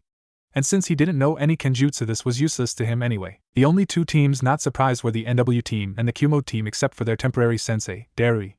He was shocked at how fast Ryo and Karui was going. Even the Suna team was surprised seeing this. Kankuro muttered that they were nuts. Gaara watched with an impassive face, and Temari knew she had to up her game if she faced either Karui or Ryo in the next round. The proctor was surprised to see such a Kenjutsu match. It warmed his heart to see that these two genin were so skilled in swordplay. Soon the Kenjutsu match ended and Karui and Ryo jumped away, breathing hard slightly. "You've gotten better," Ryo commented. "You bet I did. I trained long and hard so I can beat you," Karui said. She then performed so hand signs and fired of a lightning jutsu. Ryo stuck his sword out, catching the lightning jutsu, and the jutsu went to his sword through him, and shot out of his 2 fingers out on the other side harmlessly. Everyone on the balcony was shocked seeing such a display. "What? How could he do that?" the pink-haired girl asked loudly. "Simple. Ryo used his sword like a lightning rod. He pulled the jutsu in, and as it passed through his body he controlled himself, and the jutsu so it would flow out of his fingers and out of him without harm," Mika said. "But how?" the long-haired blonde asked in a more tolerable tone. "Ryo has worked on this technique for a long time. He was saving it for when he fights lightning jutsu users. He can handle most lightning jutsu, but the stronger they are, then they will affect him. The one Karui used wasn't very strong at all, so Ryo is fine," Naruto said. "That is an amazing technique he used and would be quite useful," Kakashi commented. The Uchiha didn't look happy that he couldn't copy this. The fight below continued and finally Ryo knocked Karui with the butt of his katana. He caught her before she fell. The proctor called the match and Ryo carried Karui up to be tended by Mika. The next match came up and it was Naruto facing a boy named Kiba Inuzuka. "Yahoo! This match will be a piece of cake," the Inuzuka crowed. "I'd be careful, Kiba. We've seen what one of his teammates can do, so it's best not to underestimate him," the red-eyed Jounin cautioned to her student. "Come on, Kurenai-sensei. I'll show him who's the alpha dog," Kiba boasted. "Are you through talking, or should we place out tea and cakes for you to continue gabbing?" Naruto asked, already on down in the arena. Kiba was pissed and leapt down with his partner Akamaru. "Stay out of this, Akamaru. I can handle him all by myself," Kiba said cockily. Kurenai sighed as she placed her hand on her face. She warned him not to underestimate Naruto, but it looked like it went into one ear and out the other. "Well, Inuzuka, if you think you can take me, then take me. Unless you're all talk, which right now you seem to be," Naruto said calmly. Kiba raced forward angry and started throwing punches and claws at Naruto. Naruto would easily sidestep each move. This increased Kiba's frantic attacks until Naruto dodged out of the way and used a Shushin. What Kiba didn't see, nor any of the genin, though the Jounin spotted it as well as Naruto's teammates and sensei. Naruto dropped a seal on the ground. It exploded and Kiba went flying back. He hit the wall and his ears are ringing. "Kiba!" Kurenai shouted. Kiba's head was ringing. He couldn't hear a thing. His vision was blurry. All he could hear was a ringing sound. He looked up and was a bit disoriented. He got up swaying. He tried to call Akamaru, but he couldn't even his own voice or his partner's. When his vision came back, he saw Akamaru being pinned by a tiger cub the size of a lynx cat. "Akamaru!" Kiba shouted. He could now hear, but he didn't realize that as he was focused on his partner. "Oh, him. He was going to interfere after you told him to stay out of the fight. So I just summoned one of the tiger cubs to keep the puppy out of the fight," Naruto said. Kiba turned to Naruto and he saw red. He charged at Naruto. Naruto dodged the strike, then grabbed Kiba's wrist and pulled it behind Kiba's back. Kiba winced in pain, then tried to throw an elbow with his other arm. Naruto caught that and pulled that arm back. He then slammed Kiba to the ground and pinned both Kiba's arms with his knee as he pulled out a kunai. He wrenched Kiba's head up and placed the kunai at Kiba's neck. "Yield," Naruto said. "Winner Naruto Uzumaki," the proctor said. Naruto got up and the tiger cub disappeared, seeing the match was over. He walked back up to his team with Kiba following, unhappy. Very clever. Naruto barely showed anything in the match. It will leave whoever will fight him in the finals in a bind since they don't know what Naruto can really do," Kakashi commented. "That's Naruto. He's a very skilled shinobi," Hideko said proudly. Kakashi had to agree with that. The next match was Mika facing off against the waterfall Nin. Mika made quick work against him. She cut him up with her tanto, shallow cuts that hurt a lot, then knocked him out with 2 Saban needles to the neck. "Kakashi-sensei, that's the same thing that Haku girl did in Wave," the pink-haired girl shouted. It was, Kakashi said. "Well, what do you expect? Haku and Mika trained together. So Mika was bound to pick up a few things for Haku," Naruto said. The next match was Hyuga versus Hyuga. It was horrible match. The boy Hyuga belittled the girl, breaking whatever confidence she had. This enraged Naruto and Ryo since it seemed the two were family, and families should never treat each other this way. Mika held back both Naruto and Ryo from jumping down and dealing with the arrogant Hyuga. The match ended and Mika went to help the Hyuga girl. A few more matches passed and then the final match. Gaara facing off against the green spandex wearing ninja. Lee was fast, and that annoyed Gaara. Soon Gaara caught Lee and pinned him down with his sand. Soon a huge fist made of sand arose. Yield or I'll smash you, Gaara said. Lee tried to get up, but the sand bonds were too strong for him to break. Gaara hadn't underestimated Lee at all. After seeing Lee's build, he figured Lee used taijutsu mostly, and had to strengthen his sand to keep the boy tied up. Finally, Lee conceded, unable to move. After that, the remaining genin went to the floor. The pick numbers. The matches were then selected: Ryo Kisaragi vs Neji Hyuga, Shikamaru Nara vs Tamari, Mika Uzumaki vs Dosa Kinuta, Shino Aburame vs Kankuro, Gaara vs Samui, and finally, Sasuke Uchiha vs Naruto Uzumaki. I want to congratulate all those who will be competing as well as those who made it this far. The finals will be in a month, Hiruzen said. Why a month? Naruto asked. So you can all prepare and train for your match. Plus there will be a lot of dignitaries coming to see the finals, and it takes time for them to all get here, Hiruzen said. If this is a tournament, then does that mean only one of us will become a chunin? Shikamaru asked. No, you'll all be watched and evaluated by the shinobi during the finals, and depending on how you do, no matter if you win or lose, will determine if you will make chunin, Hiruzen said. After that they were dismissed to train for a month. Hideko looked at his team. They were all in the finals and he was very proud, but this left him with a problem. He couldn't really train all three at once. But luckily his team knew this and came up with a solution. Hideko-sensei, I will be training alone for my match, Ryo said. Oh, think you can beat the Hyuga yourself? Hideko asked. His tone wasn't laced with any malice, but piqued with curiosity instead. No, not by myself. But I'll ask my clan for help. I am sure they know of some ways to beating a Hyuga, Ryo said. Hideko nodded. I'll also decline your training, Hideko. Naruto needs your help more since he's facing the Uchiha. I think I can train against my opponent with not much help, Mika said without a hint of arrogance in her. Hideko nodded. He knew that Naruto would most of his time in training to fight the Uchiha. Well then, Naruto, I guess that leaves you and me. I'll need to train you good to go up against the Uchiha.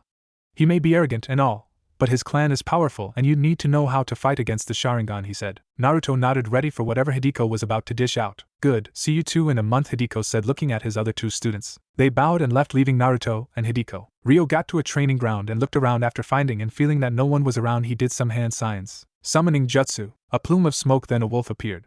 About the size of a Saint Bernard. It had a dark blue, almost black coat with a silver-gray underbelly. You called Ryo? It asked. Yes, Lupa, could you give this to my aunt, Ryo said as he handed Lupa a letter. Lupa took the letter into her mouth. She then disappeared in a puff of smoke. In the Kisaragi clan compound, a woman was sipping green tea and snacking on some sort of buttery biscuits. She knew that they were quite fattening, but she just burned it off in training. She had short black hair and brown eyes. She was wearing camouflage biker shorts, a white tank top that was covered by a black leather vest, as well as a long-sleeved gray jacket that had the Kisaragi clan emblem on the back. A message, Lupa said as she dropped the letter on the table. The woman opened it and read it, then nodded. Can you take me to him? She asked. I can, Lupa said with a nod. Great, let me grab a few things, then I'll be ready to go, the woman said. A few minutes later she came back packed and ready to go. Right, let's hit the road, she said. The woman and Lupa vanished in a plume of smoke. Ryo saw Lupa appear, but with a passenger. Lupa, after dropping off her passenger, then left. So brat, you're fighting a Hyuga, the woman said. I am Aunt Yuffie, Ryo said. Before, Ryo was one of the strongest ninjas of the Kisaragi clan. Yuffie Kisaragi. She was known within New Whirlpool as the best kunoichi of the Kisaragi clan. She had amazing skills in kenjutsu and taijutsu.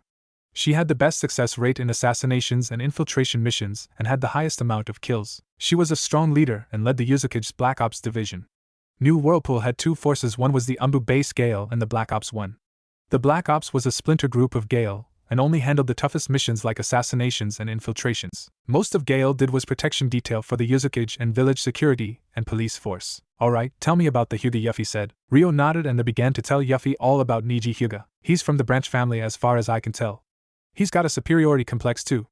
Also he's hung up about fate or something. I've heard he's supposed to be a prodigy or something. He's very skilled in Juken and has a ruthless streak in him, Ryo said. How so? Yuffie asked. In the prelims he fought his cousin, who is the heiress of the clan, and he almost killed her and would have if it wasn't for the Jounin stopping him from committing the act, Ryo said. Yuffie clenched her hands. The Kisaragi clan, like the Uzumaki clan, always, and I mean always, put family first before anything else, and for someone to damn near almost kill their own blood angered the Kisaragi clan. I see. Well then, I got some training to put you through since you seem to want to put this Neji in his place. Am I right? Yuffie asked. Yes, Aunt Yuffie, Ryo said. Right, well first things first. I'll need to help you train against the Byakugan. I've fought more than my share of Hyugas and I know their Juken quite well. I am not proficient in it, but will make a suitable sparring partner for you. Plus, I can give you this, Yuffie said. She pulled out a storage scroll and released the contents. What appeared was armor. She tossed it to Ryo. Tell me what you noticed, she said. Ryo looked at the armor and couldn't see anything different by its appearance really. It looked like standard Kisaragi clan armor they all wore. But then he started to feel it, and found some places were more reinforced than other places. This got him very confused as to why that was. So you've noticed it, Yuffie said. Yes, there seems to be more protection in certain areas, Ryo said. Yes. This armor was built to fight against Hyugas. The areas where the plating is thicker is where Tenketsu points are located. For Juken to work, the Hyuga has to strike the Tenketsu points directly. This armor protects it so your chakra points are not closed off. It still hurts like all hell, but you can still be able to use chakra, Yuffie said. Ryo just nodded. Go on, try it, Yuffie said. Ryo did and found that it fit him. Yuffie looked a bit smug. Is your aunt awesome or what? She asked as she struck a victory pose with matching backdrop. Let me guess. Mom told you about me coming to Konoha and wanted me prepared just in case I face a Hyuga, Ryo said. Can't you ever just be amazed and astounded by me? Yuffie pouted and stomped her foot. Ryo shook his head. Yuffie may be one of the strongest of the Kisaragi clan, but sometimes she acted childish. Okay, give me back the armor. I am going to train you into avoiding the Juken, Yuffie said. Ryo nodded since he knew wearing armor wouldn't be enough. So the training began. Mika was walking around the village and found Hate. She walked right up to him. You need to see a doctor for that cough, she said. Hate just blinked at the genin. He remembered her during the prelims and knew she was skilled as far as he could tell. I've been to the doctor, and they don't know what's causing it, he said. That's because they are all idiots and could find their butts with a mirror, Mika said. Hate just blinked. Come with me and I'll fix you up, Mika said. I know our villages are allies and everything, but you're just a genin, Hate said. So, in my village I am one of the best medic neens there is, Mika said without boast. Hate shrugged. What did he have to lose? So Hate and Mika went to the hospital where they found an exam room. Mika then began very professionally check Hate out. She then nodded and muttered a few things, then began pulling things out of her storage scroll then and there and began concocting something. Once it was done, she handed it to Hate. It was an odd object in the shape of the letter L. It looked like it had a cartridge of some kind inside the top part of the L. This is called an inhaler. You place this part to your mouth, gesturing to the lower part that had a hole in it, and when you inhale through your mouth you press the top of this cartridge and a vapor is released. The vapor will enter your lungs and will help your coughing, Mika said. Hate was shocked that Mika was able to do this so quickly. He decided to try it and followed the directions Mika had given. He felt the vapor enter his lungs and he felt good, better than he had ever felt. Good, take it 2 to 3 times a day for as long as you can. Your condition should clear up and be more manageable. Here are some extra cartridges and I'll show you how to load them, Mika said. She showed Hate, then they left. Okay, Naruto. I know Kakashi is training the Uchiha, so that means I got to train you extra hard to be ready, Hideko said. Naruto nodded. Good, now thankfully you didn't show much in the prelims, so most of your skills are still a mystery to the Uchiha. This works to your advantage, but you can't let that go to your head, Hideko said. Again Naruto nodded. Right, let's begin, Hideko said. He had Naruto start with taijutsu. Now Naruto's talent wasn't taijutsu, but fuinjutsu and ninjutsu.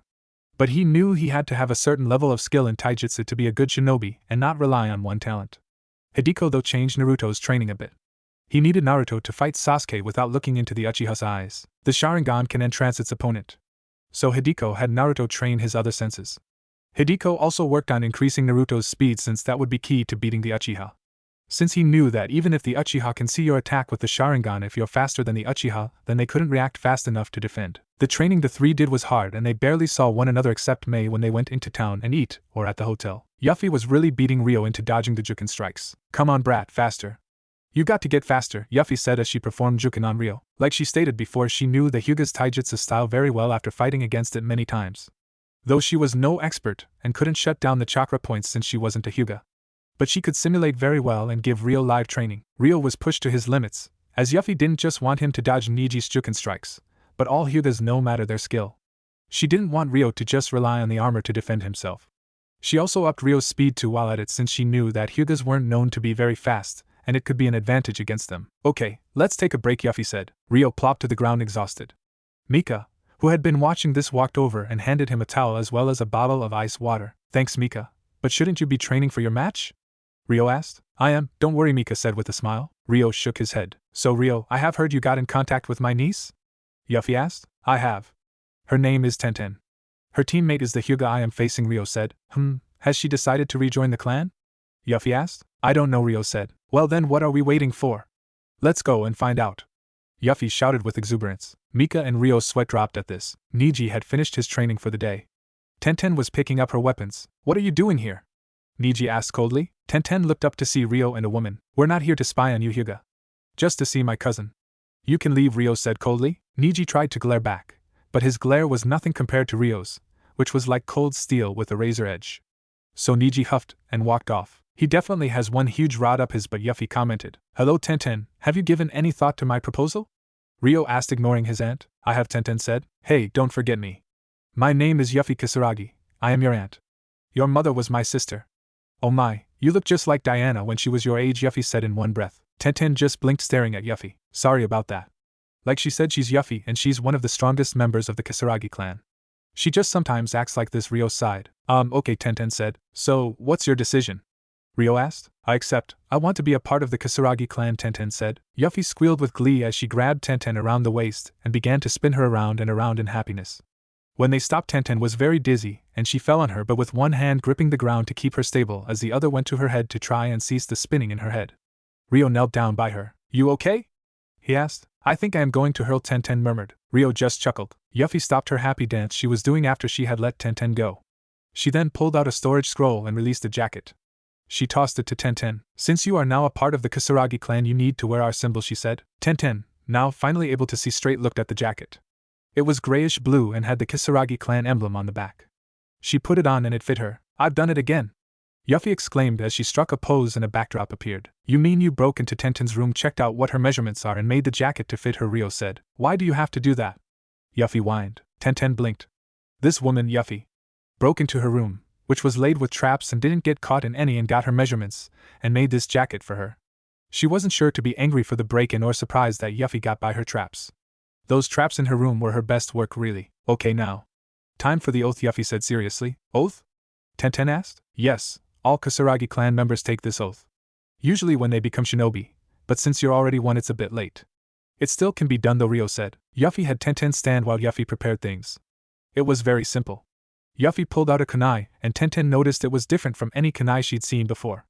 It had markings on it as well as it looked lighter than regular kunai. This is a ceremonial kunai only used for this and other special things. Never used in battle, Yuffie said, seeing Tenten look at the kunai. Tenten nodded. Hold out your hand, Yuffie said. Tenten did, and Yuffie made a cut. Blood began to pool in Tenten's hand.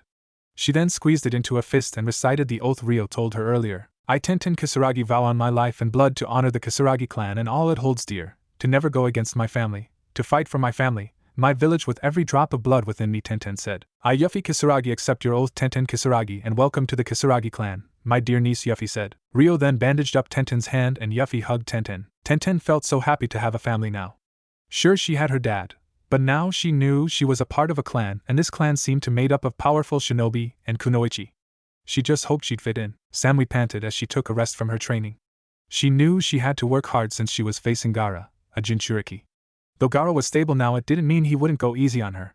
So she began training again. Omoe and Karui were with her training themselves. Naruto had just finished lunch and was heading back to the training ground. He then spotted something. He walked over and saw a long white-haired man in a crouch. He could hear giggling as he seemed to peeping in on something. Naruto knew that behind the high wooden fence was the hot springs. This angered Naruto, so he pulled out a kunai and wrapped a seal around, then hurled it right underneath the man. An explosion happened and the man flew into the air, landing right in the hot springs. Screams of shock echoed, then they turned enraged screams. Naruto smirked as he heard the man get pounded by the women. What he didn't know was that in the hot springs was several kunoichi and the man was getting a severe beatdown. The man's cries of pain were quite high-pitched. Naruto left whistling and headed back to his training grounds. He was in the middle of training when the white-haired man appeared. What the hell did you do that for, brat? He asked. You're a pervert, and you got what's coming to you, Naruto said. I am not a pervert, the man said. Okay, then what are you? Naruto asked. I'm a super pervert, the man exclaimed. Naruto blinked. This man was proud of being super pervert. Whatever, can you go now? I need to train, he said. What's your name, brat? The man asked. Who are you and why do you want to know his name? Mika asked. Hideko and Mika had come in. Hideko had checked in on how Mika was training. They had come back to see how Naruto was doing, only to find this white-haired man with Naruto. They then saw the strangest thing they'd have ever seen. I am the sage of empty Maiboku. I make women around me swoon with desire. Men tremble upon hearing my name, and my enemies flee in terror at the sight of me. I am the mighty, the gallant Jiraiya of the Sannin. The man proclaimed as he did a funky kabuki dance and ended it with summoning a toad to strike a pose at the end. This guy is a Sannin, Naruto and Mika thought. Hideko sighed as he saw this. He knew all shinobi had their quirks, but this was quite strange to say the least. So now that you know who I am, are you impressed? Jiraiya asked. Not really, now you're just a perverted hermit, that's all, Naruto said. I'm not a Jiraiya was cut off. Right. I forgot you're a super perverted hermit, Naruto said using air quotes on the word super. Naruto, why are you calling him that? Mika asked. I caught him spying in on a hot spring on my way back from lunch, Naruto said. Mika's eyes narrowed. She then pulled out several saban needles. Oh really, she growled. Yeah, I threw an explosive tag under his butt and blew him into the spring to give him his just desserts, Naruto said. Mika smiled at Naruto's act. She was so proud of him. Yet Jiraiya grumbled as he still felt the stung of the explosive tag igniting so close to his rump. He then remembered Naruto's name and looked at the blonde boy. He looked like Minato, alright, except he had Kushina's face. Say kid, how about I train you for the finals? He offered. No thanks, I'm good, Naruto said. I can teach you things you can only dream of, Jiraiya offered. Like what? Naruto asked. Like this, Jiraiya said as he summoned a toad. I already know how to summon. I got a couple summoning contracts, Naruto said. Jiraiya grumbled, then he was hit with inspiration. Then I shall teach you a technique the fourth created, he said. A swirling ball of chakra appeared in his hand, then he slammed it into a nearby tree, obliterating where it hit. Chakra shape manipulation. You concentrate a mass of chakra into the palm of your hand, making it into a swirling ball. It combines power and control. Interesting, Naruto said. Jiraiya was shocked Naruto knew this. Oh, Naruto is pretty good at picking apart ninjutsu when he feels like. Mika giggled. Yeah, I can see that, Jiraiya grumbled. What he saw next shocked the toad sage. Naruto had a misshapen swirl of chakra in his right hand. It looked more oval or egg-shaped than a sphere, but Naruto had made this much progress with almost no time at all. Brad, how'd you do that? It took the fourth 3 years to even get there? Jiraiya asked. I got a good handle on my chakra control. Mika, you should try this. You got better chakra control than me. This should be easy for you, Naruto said. Mika nodded, and after a bit of instruction from Naruto, she started forming a Rasengan in her hand. It looked more sphere-like than Naruto's attempt. Jiraiya couldn't believe his eyes. He then flicked his eyes up and saw the symbol on the headband. Whirlpool, he said. Yes, this is my team from New Whirlpool, Hideko said. New Whirlpool? Jiraiya asked. Of course. As you know, Whirlpool was destroyed, but we rebuilt it better and stronger than before. We kept ourselves hidden till now, really, Hideko said. Jiraiya couldn't believe it. He hadn't heard of any village called New Whirlpool at all. He wondered why he hadn't, since he had a pretty good spy network. Hey, I got it, Mika said as she showed off a perfect Rasengan in her hand. Nice girly, but does it have the power? Jiraiya asked, thinking that it was just a show. Let's see, shall we, Mika said. She then hurled the swirling ball of chakra instead of charging and slamming it into something. The ball of swirling chakra hit a rock. It decimated the rock and Jiraiya's jaw dropped. Nicely done, Mika. Now I just need to work on mine, Naruto said as he kept working on forming a sphere instead an oval. Mika nodded and walked over to help Naruto. Jiraiya grumbled as Hideko walked over to Jiraiya. He knows who his parents are, but he doesn't know you're his godfather, Hideko said. Why would Sensei tell him?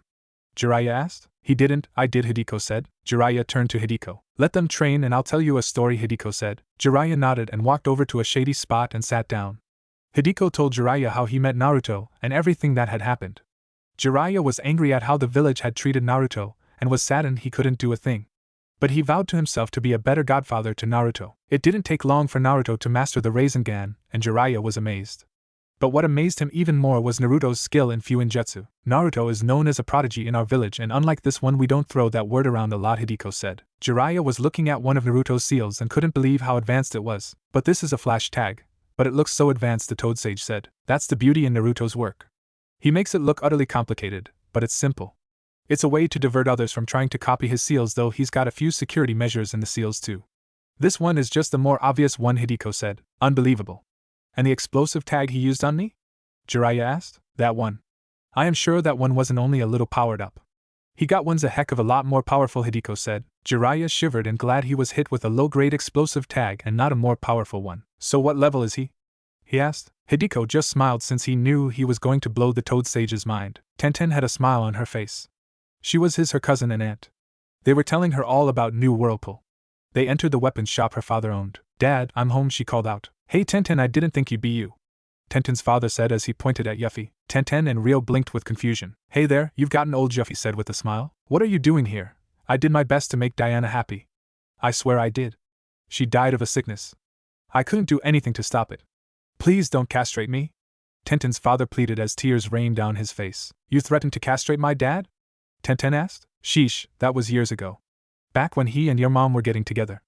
I just gave him a nice friendly chat about him taking care of Diana, and such, Yuffie said nonchalantly. You kidnapped me, tied me to a chair and told me what you were going to do to me if I broke Diana's heart, Tenten's dad said, shivering at the memory. I still don't understand why you think I came here to do that.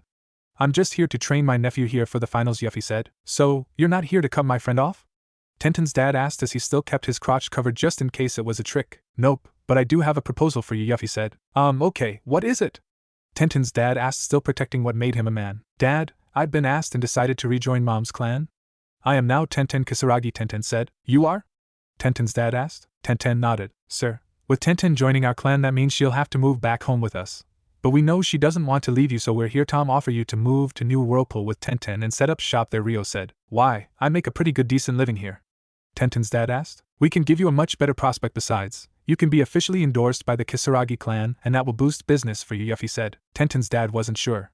So Rio handed him some papers. Here, look through that and let us know what you decided, Rio said. Tenten's dad nodded. Come on, my adorable niece, let's get some food, I'm starving, Yuffie said. So the 3 Kisaragi clan members left to get some food.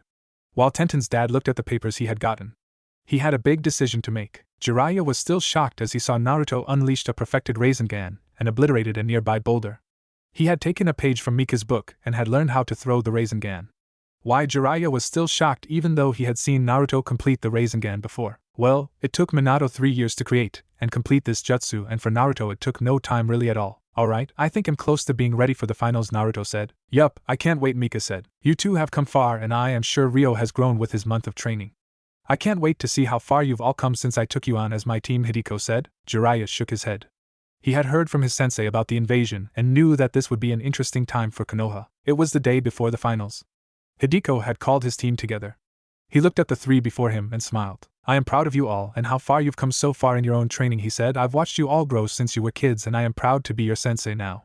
Tomorrow I want you to show everyone in that stadium the strength of New Whirlpool. Yeah, kick everyone else's asses and take names, Yuffie shouted. Rio sighed at his aunt's behavior. Yuffie had decided to stay and watch the finals. She wanted to make sure all the hard work she put into training Rio paid off. Rio, don't let your emotions get the better of you in your match. Your emotions are a double-edged sword and can be your greatest friend just as much as your worst enemy, Hideko said. Rio nodded. Yuffie hammered this into him. I mean literally hammered this into him. He still had the scars from her lessons. Mika, your skills as a medic nin has grown during your month, and you also made sure your other skills didn't lag either, Hideko said. Mika smiled. And finally Naruto. You've made much progress in this month and I know you're ready to face the Uchiha and whoever else, Hideko said. Naruto nodded. Let's call it a day. We got a long day tomorrow with the finals and the invasion. Good luck, Hideko said. There was excitement in the crowd as everyone packed the stadium. People headed to the betting counters to place their bets on outcomes of matches, most wagering the Uchiha to win it all.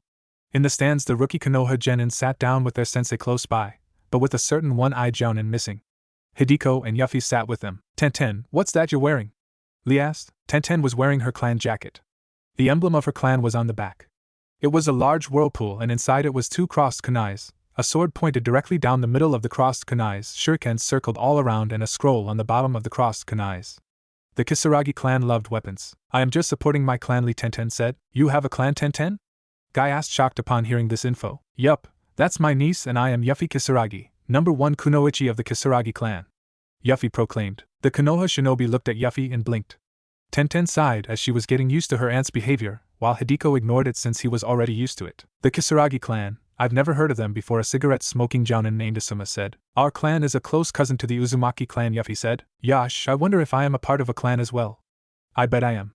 I must find them, and if I don't I will do 1,000 push-ups with one hand, and if I fail to do that then I'll race around Konoha 20,000 times, Lee exclaimed. Yes, my youthful student, and I shall help you, and if I fail I shall. Everyone tuned out as Guy ranted, though Yuffie's eye twitched at this as she so wanted to shut them up with her fists. Hideko was the only thing holding her back from doing just that. Down on the field Naruto, Mika and Rio stood. Samui was with them along with Kankuro, Temari and Dara. The only 2 Konoha shinobi there was Shikamaru and Neji, with the Uchiha not even there.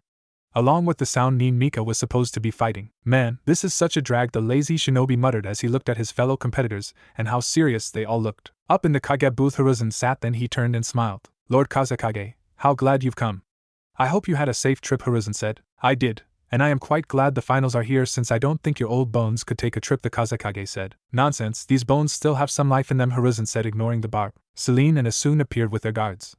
Celine had Zabuza and a man wearing a mask with a crow on it, while A's guards was his brother, B, and another top jounin, Yujito. Ah, Lady Yuzukage, Lord Reikage. Nice to have you here, Hiruzen said, shaking their hands. It's nice to be here. I wouldn't miss seeing my nephew in action, Celine said. Yeah, I am curious to see what Naruto has in store for us, A said. Hiruzen nodded. He was curious as to what Naruto was going to do. The Kazekage just nodded in his greetings, but inside he was seething at how complicated things had become. Soon the time had come. Hiruzen began by giving a speech, then the first match was underway. All competitors head up to the box except Neji Hyuga and Ryo Kisaragi. Hate said. Hate survived his encounter against Baki with the help of Gaara to distract his sensei, and Kabuto giving Hate time to escape. They all left, leaving Ryo and Neji. Both stared one another, eyeing each other as they tried to size up their opponent. Hate looked at the two. Begin, he said, then leapt away. I have already won this. Fate has declared it, Neji said. I don't really care since I don't believe in fate, or any of that bullshit you suck up. Let's just fight, Ryo said. Neji activated his Byakugan. Up in the stands the Hyugas sat. Hayashi Hyuga, the head of the clan, turned to his youngest daughter. Watch carefully, Hanabi. You will see how a Hyuga should fight, Hayashi said. Hanabi nodded. In the stands, the kid's got a death wish, Yuffie said. He does, Hideko said. If you're referring to that Ryo kid, then yes. Neji Hyuga is a praised prodigy, Asuma said. Yes, he's as very proficient in his clan taijutsu, Kurinai said. I was talking about the Hyuga. I trained Ryo up so he can totally own the Hyugas, as Yuffie said. What do you mean? Kurinai asked. You'll see, Yuffie sing-songed. Down on the field, Neji wasn't have a good time as Ryo was evading each of his strikes, and it was frustrating him since it couldn't possible. He was a Hyuga, and that meant he was far better than all other shinobi. He sped up his strikes with Ryo dodging them, and the ones he couldn't dodge he parried away with hand slaps, while the ones he didn't slap away hit, but didn't seem to affect Ryo any, which frustrated Neji immensely. It seems your vaunted Juken is ineffective against me, Ryo said without emotion. This ticked Neji off even more. You are within my divination, he said. 8 trigrams, 64 palms, 2 palms, 4 palms, 8 palms, 16 palms, 32 palms, 64 palms. Neji struck each point, and then was panting. You lose, he said. Then why do I feel fine? Ryo asked, still standing. He knew that though his armor protected his chakra points, it didn't block Neji's Byakugan at all. The Hyuga's bloodline could see through the armor, but not see the parts of the armor that protected Ryo from gentle fists, so Neji didn't know that none of his attacks were even effective even though he saw all the points. Neji was shocked, but he wasn't the only one. The Hyugas were shocked that a branch member knew one of the main branch's techniques, but that shock turned to outrage at someone not falling after their beloved attack. The Jounin and Genin were shocked too. Hinata was there with her team. She was still hurt, but was cleared to be here. She couldn't believe that one of the vaunted techniques of the Hyuga clan had failed. How is that possible? He should be on the ground beaten. Asuma asked. Just part of my kick-ass training regiment that I gave Ryo. He can beat the Hyugas, Juken, Yuffie said. But how? Kurinai asked, stunned. Sorry, clan secret, Yuffie said. Does that mean I'll learn it? Tenten asked. Maybe, but that will be later, Yuffie said. Tenten nodded. I must get stronger, Guy-sensei, to be able to withstand Neji's attack like Ryo does, Lee said. Yes, Ryo's flames of youth are burning brightly, Guy said. Will you two knock it off? Yuffie shouted as she bashed both of their heads with dual mallets. She had unsealed them from one of her scrolls. This time Hideko didn't get to Yuffie in time to stop her from shutting up the 2 green spandex-wearing shinobi. Well, that's a way to shut them up, Asuma commented. Back on the field. How, are you able to stand? I've sealed off all your chakra points? Neji asked. Look at your hands, Ryo said. Neji did and saw they were raw red. He was confused as to why that was. Now it's my turn, Ryo said as he pulled out his katana. Neji got into a defensive stance since he knew Ryo was quite good in kenjutsu. Ryo moved in speeds that reached almost Jounin. Neji did his best to dodge and block each slash, but he was getting cut up. When Ryo finished, he hopped back. Just admit defeat, Ryo said. No, I am destined to win. It is fate, Neji gasped. He was in great pain from all the shallow cuts he had all over his body. They stung like hell since there were so many of them all over. He was also tired too from evading the more lethal strikes. Will you just stop with this fate crap? It's just nonsense, Ryo said. Who are you to say that? You don't know what my life was like, Neji said. I know enough. You're a part of the branch family of the Hyuga clan that is ordered to protect the main branch.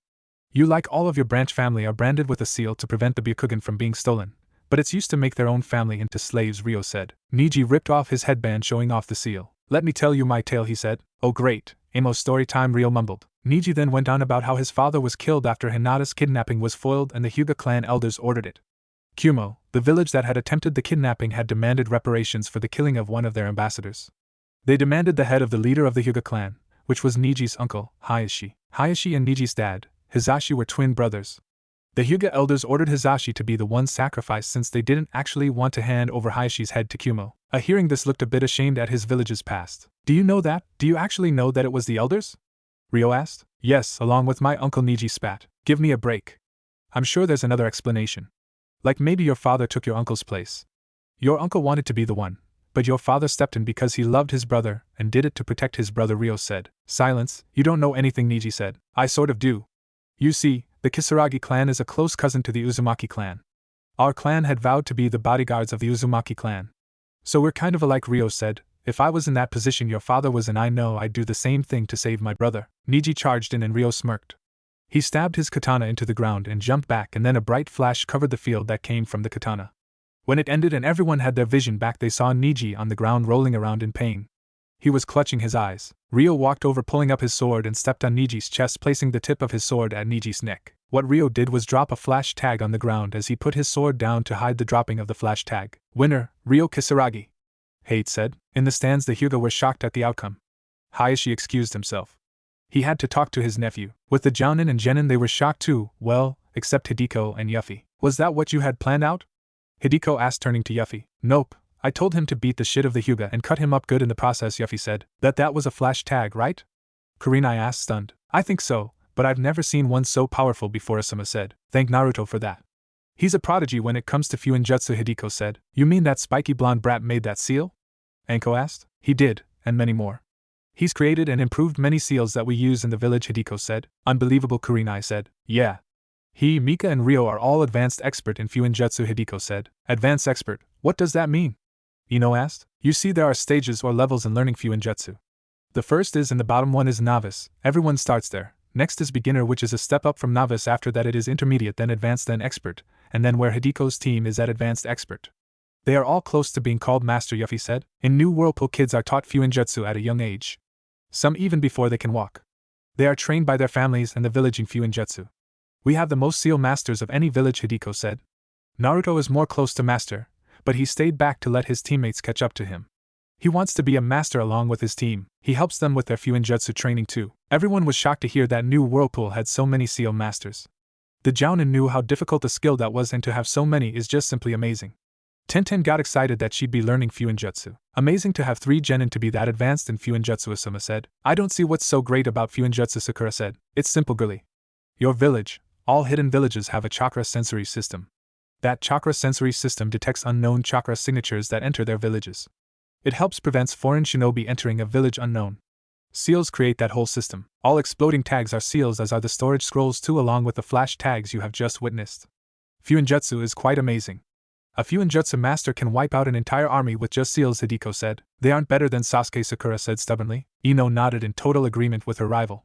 Though not as vehemently, since she understood Fuinjutsu a bit more than Sakura and knew it was a good tool to know. Hideko is right. Fuinjutsu is quite amazing. The only reason why there aren't many masters is that it's very hard to learn, since you have to be exact. You can't mess up a seal or it might cost you your life, Asuma said. Will I be able to become a seal master? Tenten asked. Maybe. We need to test where you are at when we get home, Hideko said. Tenten nodded. Hey. They all turned to find Yuffie stealing Anko's dango, which was a death sentence for any who knew Anko and how much she loved her dango. Yuffie, though, didn't seem to care, as she was munching away on the dango with Anko a few seconds away from maiming Yuffie. But before the snake mistress could move, Yuffie hurled a kunai and landed right between Anko's legs. This stunned everyone. Don't worry, I paid you back for what I've taken. Check your pocket, Yuffie said as she snacked on the dango she had stolen. Anko looked in her trench coat pocket and found cash. How? She asked. I'm not only the #1 kunoichi of the Kisaragi clan, but I'm also one of the best pickpockets and thieves too, Yuffie said as she kept munching away on the dango she had taken. In the Kage booth there was shock of Ryo beating a Hyuga. Damn, that brat's gotten better, he said. He has, and not to mention a flashy way to end things, Celine said with a grin. There were groans on hearing the very bad pun. I must say though that Ryo has shown great composure. I'm surprised he found a way to negate the Hyuga's juken, Hiruzen said. That was most likely Yuffie's doing. She developed a way to beat the Hyuga, Celine said. Interesting, the Kazekage said. Yes, but is he Chunin material?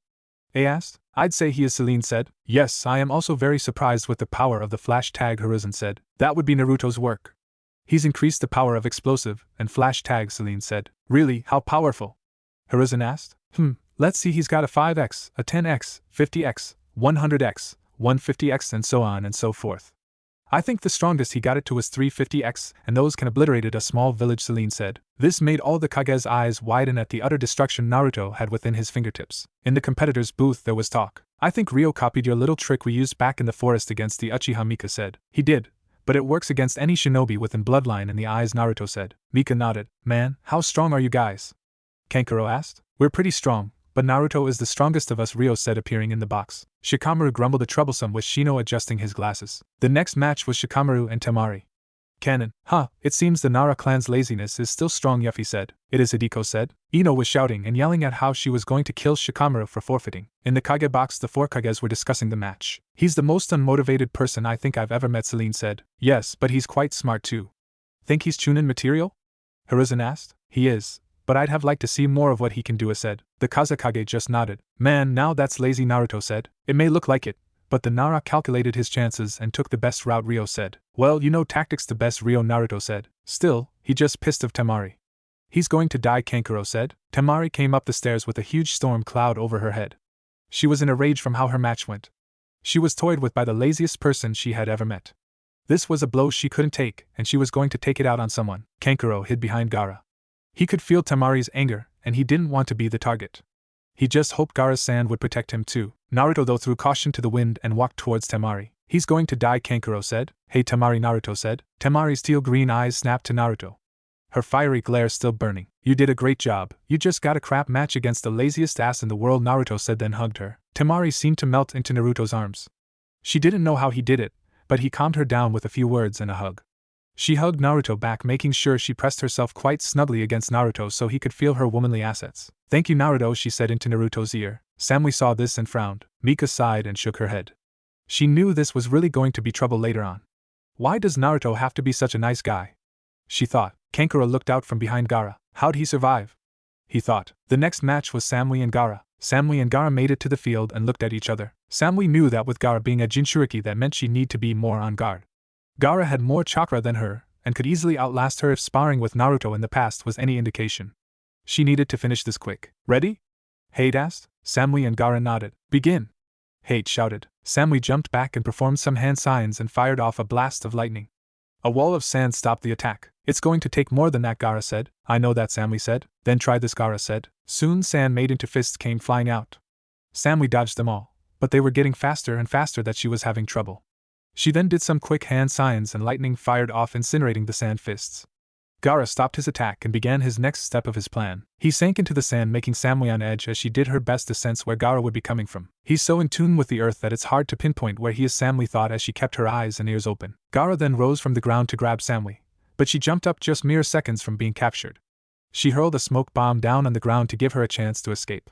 Smoke covered the area. Man, this is an intense fight, Ryo said. It is. Samui is not underestimating Gaara at all, Naruto said. What do you think her next move is? Mika asked. Not sure, Naruto said. Meanwhile, with the other two Sand siblings, have you ever seen Gaara go so easy on anyone? Kankuro asked. She's a friend and Naruto's taught him that friends don't hurt each other needlessly. He's only going to incapacitate her, Temari said. In the stands. Ah man, why all this smoke? Kiba grumbled. A very smart move. She got away and can regroup, Kurenai said. Yes, she's a very resourceful one, Yuffie said. Makes you wonder what's going to happen next, Asuma said. I just want the smoke gone. Where's the action, Anko said. Back down on the field, the smoke finally cleared. Samui was on the side of the wall so she'd be safe from any attacks from Gaara. Gaara was standing there with his arms folded, waiting. Samui leapt off the wall and charged in. Everyone looked at her like she was crazy since they saw the wall of sand Gaara had put up before to defend himself. But as Samui hit the wall of sand, it turned out to be a lightning clone. The real Samui came out of nowhere, it seemed, but she had on a low-power genjutsu to disguise herself.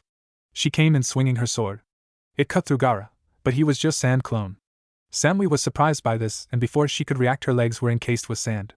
She struggled to get out, but she knew she was stuck. Yield, Gaara said as he appeared from underground. He had a pike made of sand aimed at Samui's neck. Samui sighed and yielded. Winner, Gaara Hate said. Everyone was surprised by this. Wow, now that was an interesting match, Hideko said. But it wasn't very exciting, Yuffie pouted. Yeah, it wasn't, Anko said with a pout on her face. It seemed Anko and Yuffie had bonded during the match. They were sharing a huge cache of dango between themselves. Kurenai wasn't sure about this whole bonding thing at all. In the Kage booth, the 4 village leaders discussed the results. Samui is quite talented. She just had a bad hand dealt to her, Celine said. I agree, Samui showed great tactics, they said. And what about Gaara? Hiruzen asked. He's shown skill and tactics as well. I think he's worthy of Chunin, Celine said. I agree, said. The Kazekage said nothing even though they were discussing his own son. I feel sorry for Samui, she had an uphill climb, Mika said. Yes, but she gave it her best effort, Ryo said. Naruto said nothing as he was preparing himself for his own match. Next match. Mika Uzumaki vs. Dosa, Kinuta Hate said. Mika jumped down and was ready to fight, but Dosa never showed.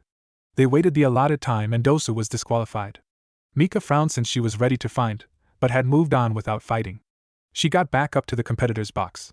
Naruto hugged her. Don't worry, you'll have an opponent next time, Naruto said. Yeah, and this give you a better chance.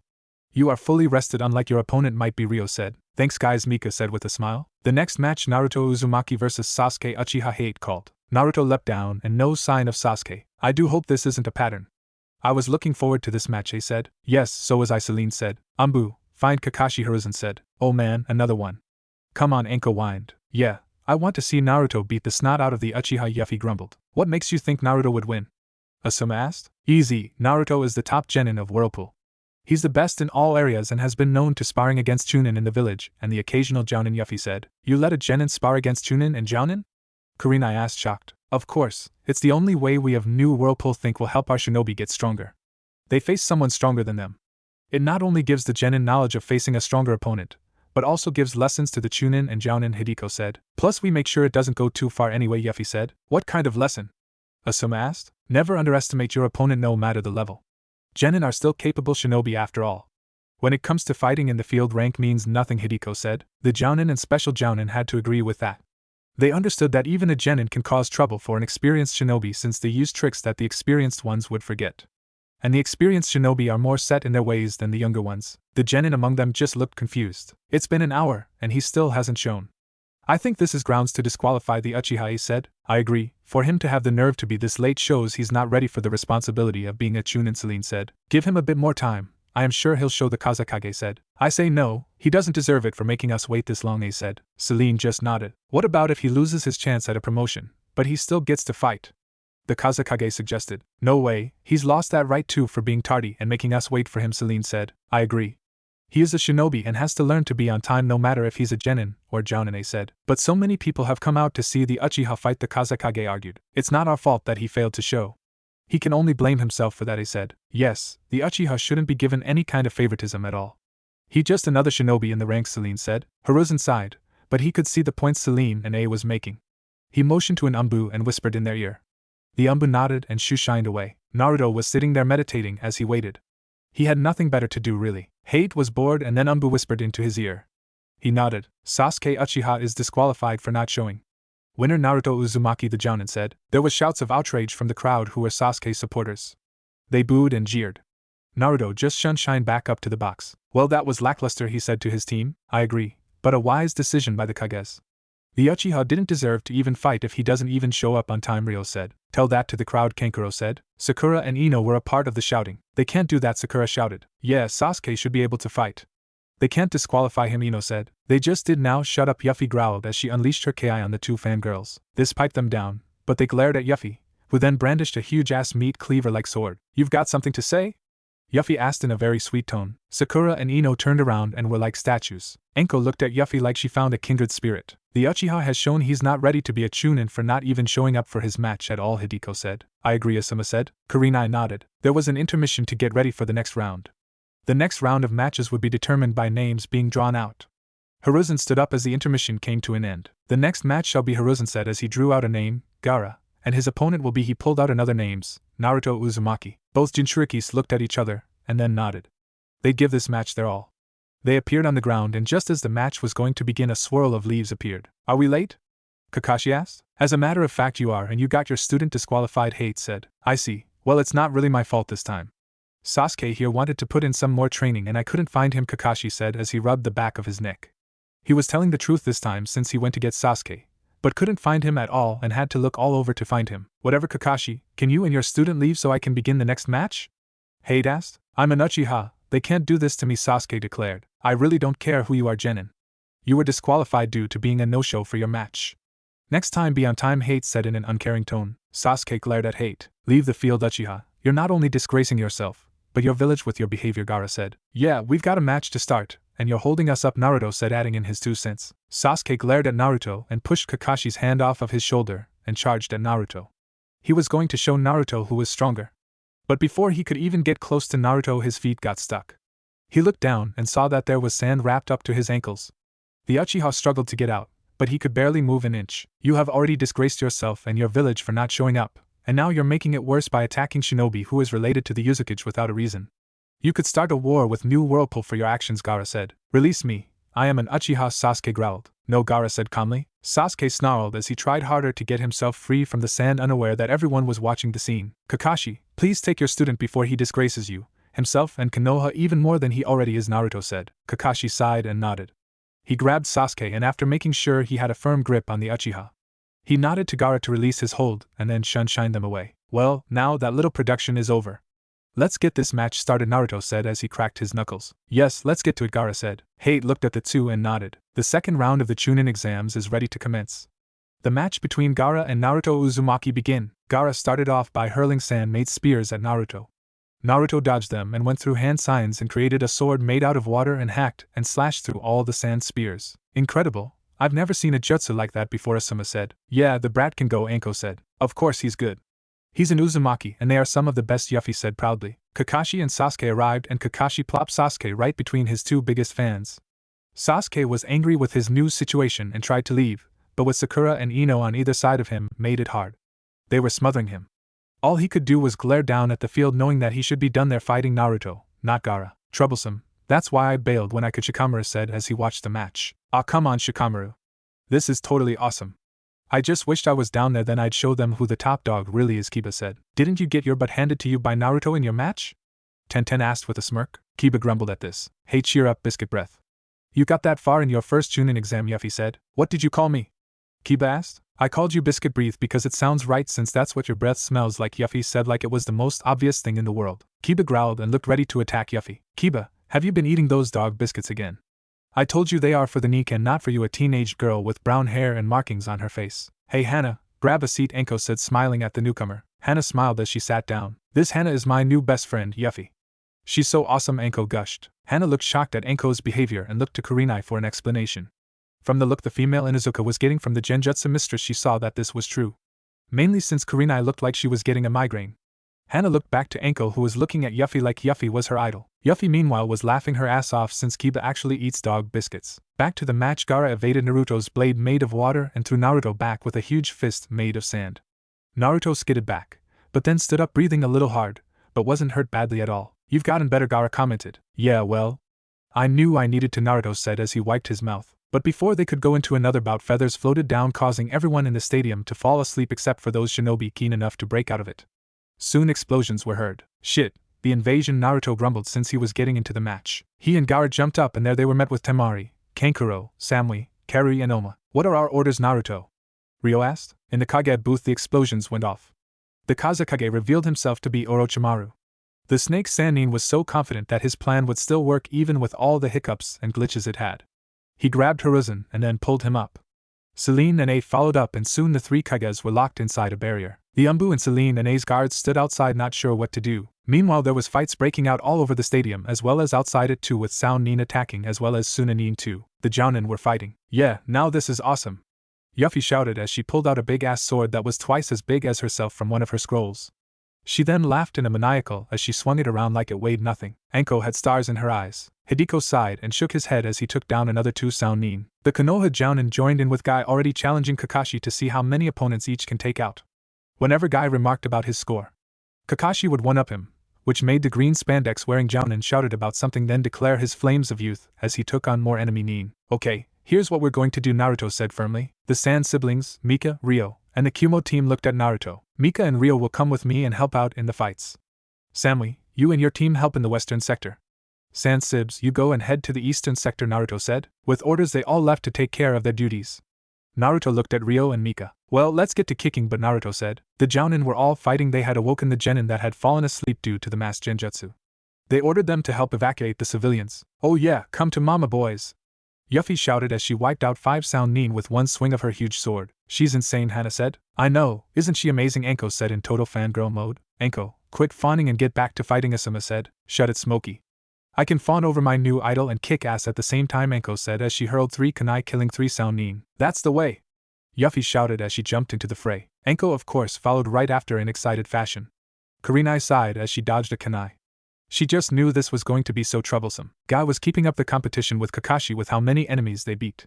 Whenever Guy announced his new number, Kakashi would reply with a number 1 higher than Guy's. This would make the green spandex wearing Jounin shout loudly about flames of youth and how he'd beat Kakashi's number. On the roof inside the barrier, Celine and A stood with Hiruzen. They were facing Orochimaru. It saddens me that you've decided to do this, my old student, Hiruzen said, frowning. Really, sensei? I believe that this is a long time coming. You have no idea how long I have planned this. The day I kill you, Orochimaru said. I'll bet. You probably had many wet dreams about this moment, Celine commented. I didn't count on you coming in, but it matters not. I'll kill all of you, Orochimaru said, ignoring the wet dreams comment. Cocky little albino, isn't he? I commented. Always was Hiruzen said. Enough, your time has come, Orochimaru said. He then performed the jutsu, and Hiruzen's eyes widened when he realized what Orochimaru was doing. You dare bring back the dead. He knew you'd figure it out, Sensei, Orochimaru said with a smirk. What's going on here? I asked, confused. Orochimaru is attempting Edo Tensei, a kinjutsu that revives the dead and does the bidding of the one that has revived them, Hiruzen said. 3 coffins arose. Any way to stop him? Celine asked. Yes, we must destroy those coffins before he can finish, Hiruzen said. That's all, Celine said, like she expected there to be something more to it. This made Hiruzen and a look at her. Celine then flipped her hair back and pulled out 3 kunais and then hurled all 3, hitting each coffin dead center. Now for the magic word, Celine said. This not only confused and Hiruzen, but Orochimaru too. Boom, Celine said with a smirk. The 3 coffins exploded into shards of wood that rained down. This of course shocked everyone who had seen the sight. The explosions were so loud that everyone would have a ringing in their ears for a while. What the hell was that? A asked as his ears were slightly ringing from the explosions. I told you Naruto improved exploding tags. The ones I used were a special kind. Kunais with build-in exploding seals. No need to wrap a tag on a kunai, Celine said, unaffected at all by the blasts. But that powerful? Hiruzen asked as he put a finger in his ear hoping to stop the ringing. Yup, those were the 250x, Celine chirped. Orochimaru's shock turned into rage of how easily his plan was thwarted. You'll be the first I kill, he said as he charged at Celine. Outside the barrier, Crow and Zabuza looked at what happened and nodded. They pulled out their kunais and then moved to opposite sides of the barrier. They hurled their kunais and said the magic words as soon as the kunai hit their marks. 4 simultaneous explosions occurred, dropping the barrier. Well, what the hell are you waiting for? Zabuza asked to the shocked Umbu. Naruto, Mika and Ryo were fighting off Suna and Sound Shinobi. Naruto sensed an attack from his back and ducked just in time. He turned to find Sasuke staring him down with his Sharingan active. What the hell, Uchiha? Naruto shouted. I've waited long enough. You will fight me now, Uzumaki, Sasuke said with great malice. Damn it, Uchiha, we're in the middle of fighting an invasion here. It's not time to get all emo like Naruto said. Sasuke then charged in to attack Naruto, and Ryo dashed in and kicked Sasuke aside. Use your head, Uchiha. Now is not the time, Ryo said. Out of my way. I will not have you interfere, Sasuke said. Ryo looked ready to fight. Stand down, Ryo. If this idiot wants to fight me, I will, Naruto said with a sigh. Naruto, Mika began. No way around it, Mika. But make sure you record everything, Naruto said. Mika nodded and used a few Kagebushin, and those clones spread out and set up seals that would record everything. What also helped was that the 3 of them cleared out this area so they had no enemies around disturbing them at the moment. Okay, Uchiha.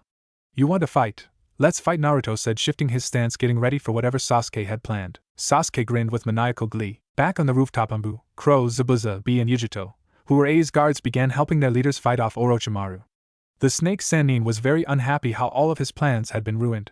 The 4 that held the barrier somehow survived and they were helping fend off attacks from their leader. But they were all injured from the blasts they were caught in and couldn't fight at full strength. Orochimaru was having a lot of trouble trying to fight 3 Kage-level shinobi and kunoichi. He evaded A and Hiruzen, but that landed him with Celine. Celine pulled out 2 seals and slapped them on Orochimaru's arms. She then activated them, and a sharp searing pain ran up and down the snake Sannin's arms. My arms, what have you done? Orochimaru hissed painfully. This stopped some of the fighting as Celine stepped back looking quite smug. I incapacitated your arms. You'll no longer be able to perform any jutsu ever again. And no kind of medical jutsu will help you, she said. The seals Celine used were ones she had created her own and were the only ones ever made.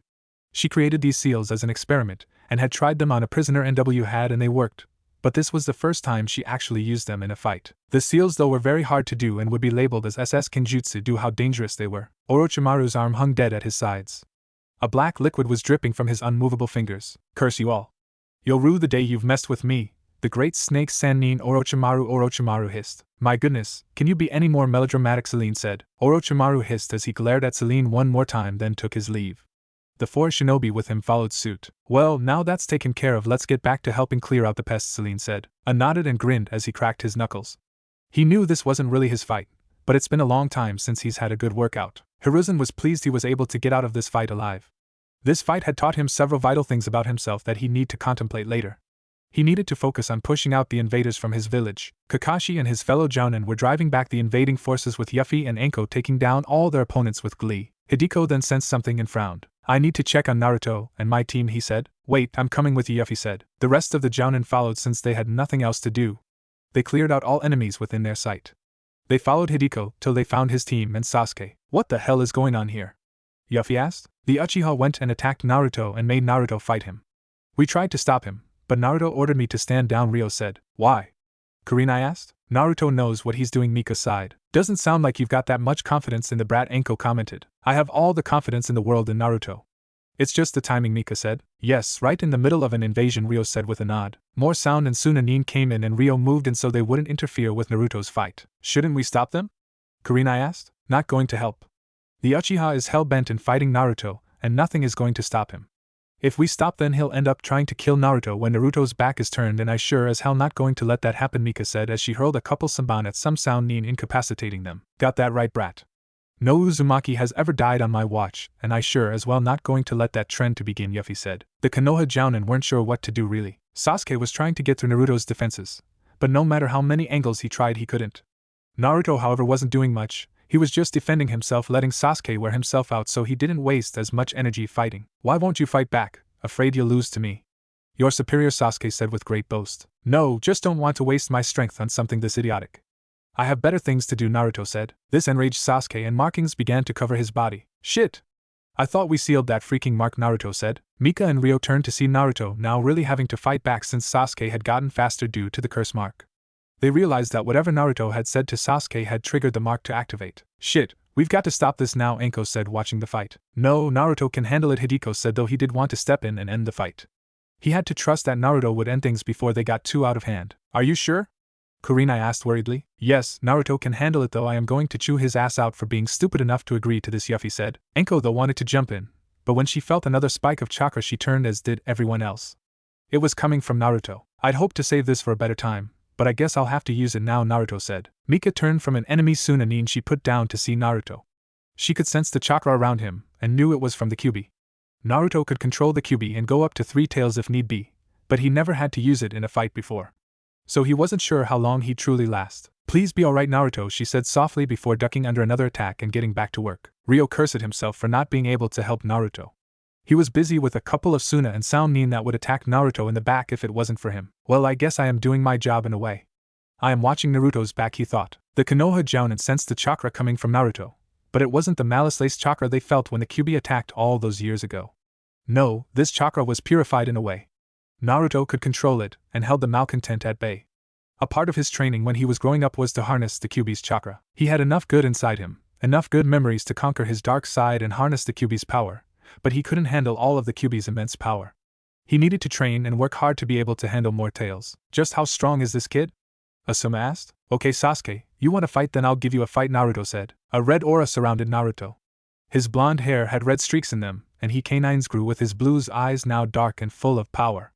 The red aura took on a form of a fox with 3 tails waving back and forth in a non-existent breeze. Sasuke had an insane gleam in his eye as he shot off with his newfound power.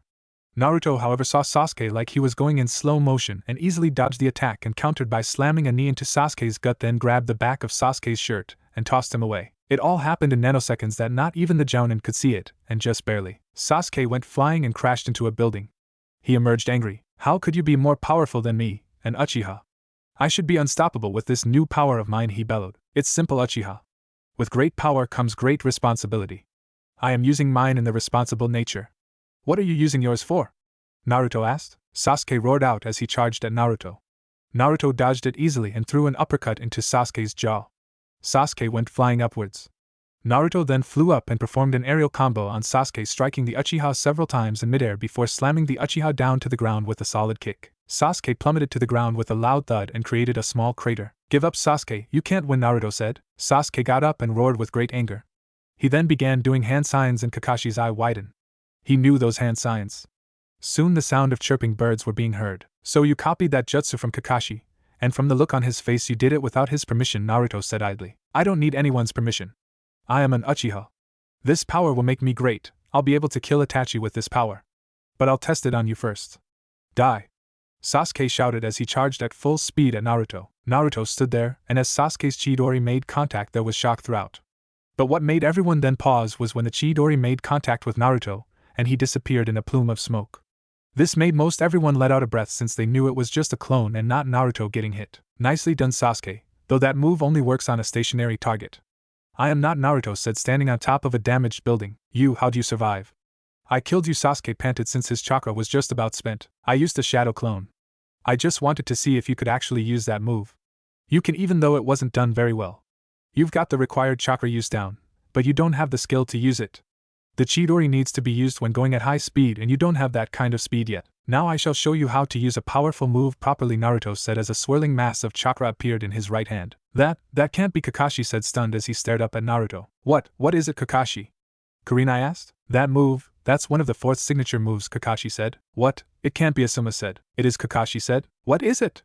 Kurenai asked. Naruto jumped off the building he was standing on and shot straight down at Sasuke, who was standing there stunned and exhausted. The Rasengan, Kakashi said in a hushed whisper as he stared in awe of the move his sensei had created. Rasengan! Naruto shouted. The Rasengan hit Sasuke and threw him back. He flew and hit a building. He was down for the count. Naruto stood up straight. Naruto, did you? Mika asked. No, I put only enough power to hurt him and knock him out.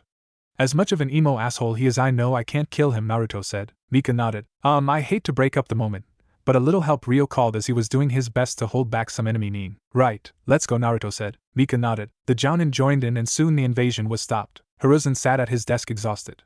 He had survived the invasion, but he knew that he probably wouldn't have without the help of NW and Kumo. They helped a lot. Then the fact that Konoha knew about the invasion thanks to the intelligence they got from Gaara and his team. But this all came about from one person.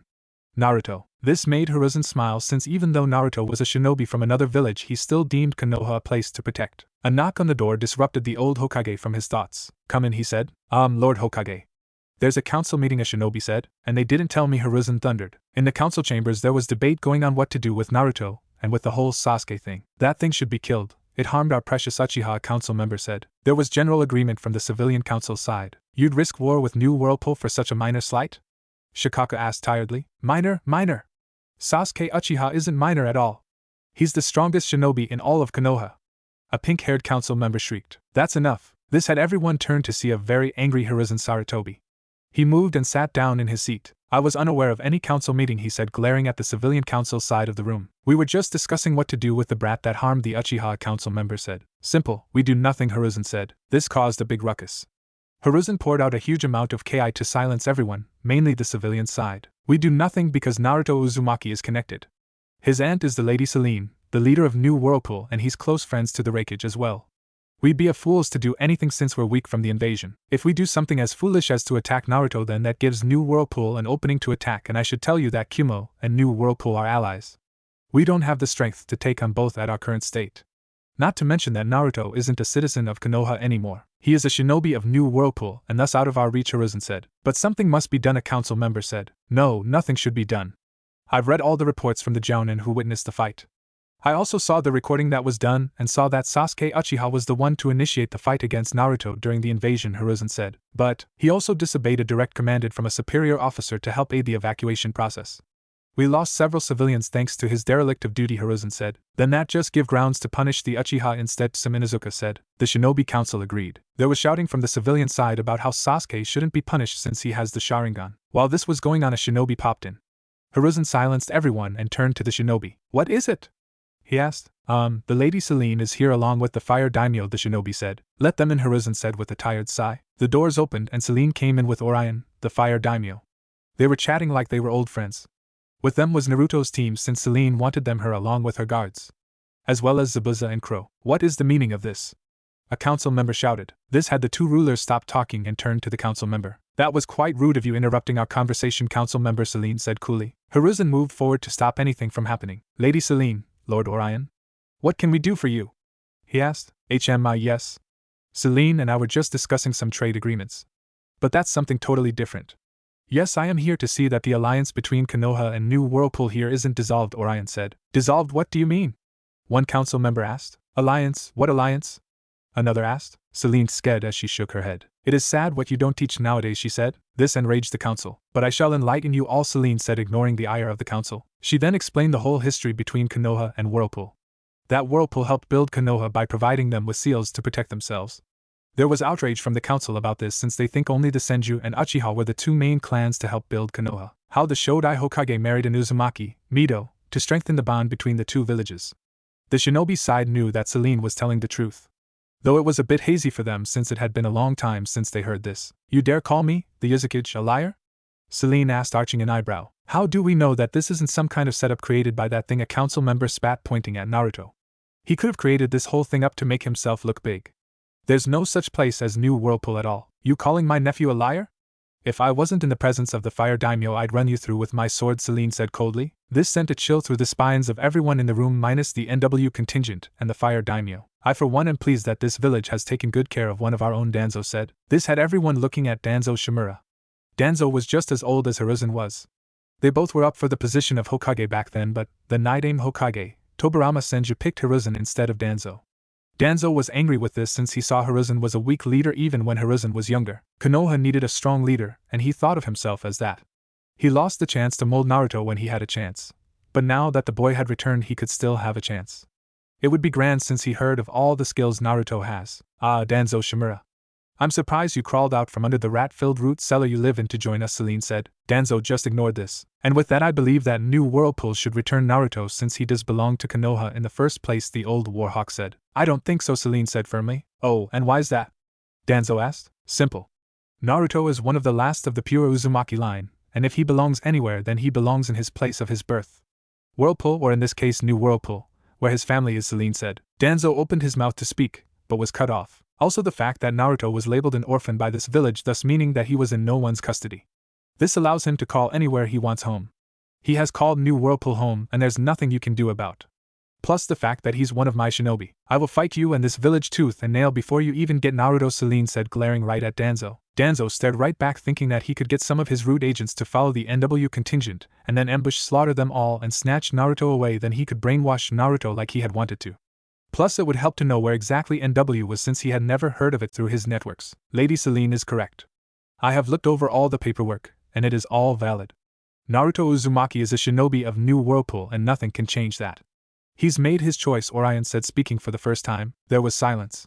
The civilian side was happy that Naruto would not be in their village to taint it. The shinobi side weren't as happy since they've heard many reports and saw Naruto in action and wanted Naruto in their village. Mainly they knew how strong Naruto was and it would be a boon to have such a young, strong and talented shinobi in their ranks. But we didn't come in here to discuss Naruto. We're here to save the treaty between Whirlpool and Konoha, Orion said. Yes, now about that. One of your shinobi, Sasuke Uchiha, decided to attack Naruto while he was helping defend your village from the invasion, Celine said. Lord Uchiha would never do such a thing. A civilian council member shouted. Celine glared at the council member, and it froze their blood. I'd like that you won't interrupt me when I am speaking. You will have your turn to shout belligerent things later when I am done, Celine said coolly. Orion covered his chuckle with a cough into his sleeve. The shinobi side did their best to cover their smiles and laughs, as did Hiruzen. As I was saying, Genin Uchiha attacked Naruto without cause and in the middle of the invasion. Naruto was risking his life to defend your village only because we are allies. Genin Uchiha attacked Naruto, and had even tried to use a deadly jutsu on him, Celine said. What jutsu was it? Shibi Aburame asked. The Chidori, Celine said. There were murmurs in the shinobi section. They knew that the Chidori was an assassination jutsu and was only used to kill. I will also add that Genin Uchiha had copied this from Jounin Hatake without his approval. I don't know how things are done in Konoha nowadays, but I thought copying a fellow shinobi's jutsu without permission is quite rude and frowned upon, Celine said. Lord Uchiha has the right to do whatever he pleases, a civilian council member said. And I guess that brings me to this point, though it's not really on topic. Genin Uchiha isn't a lord at all. He isn't even heir apparent, since the true heir Itachi Uchiha was never stripped of his title or position.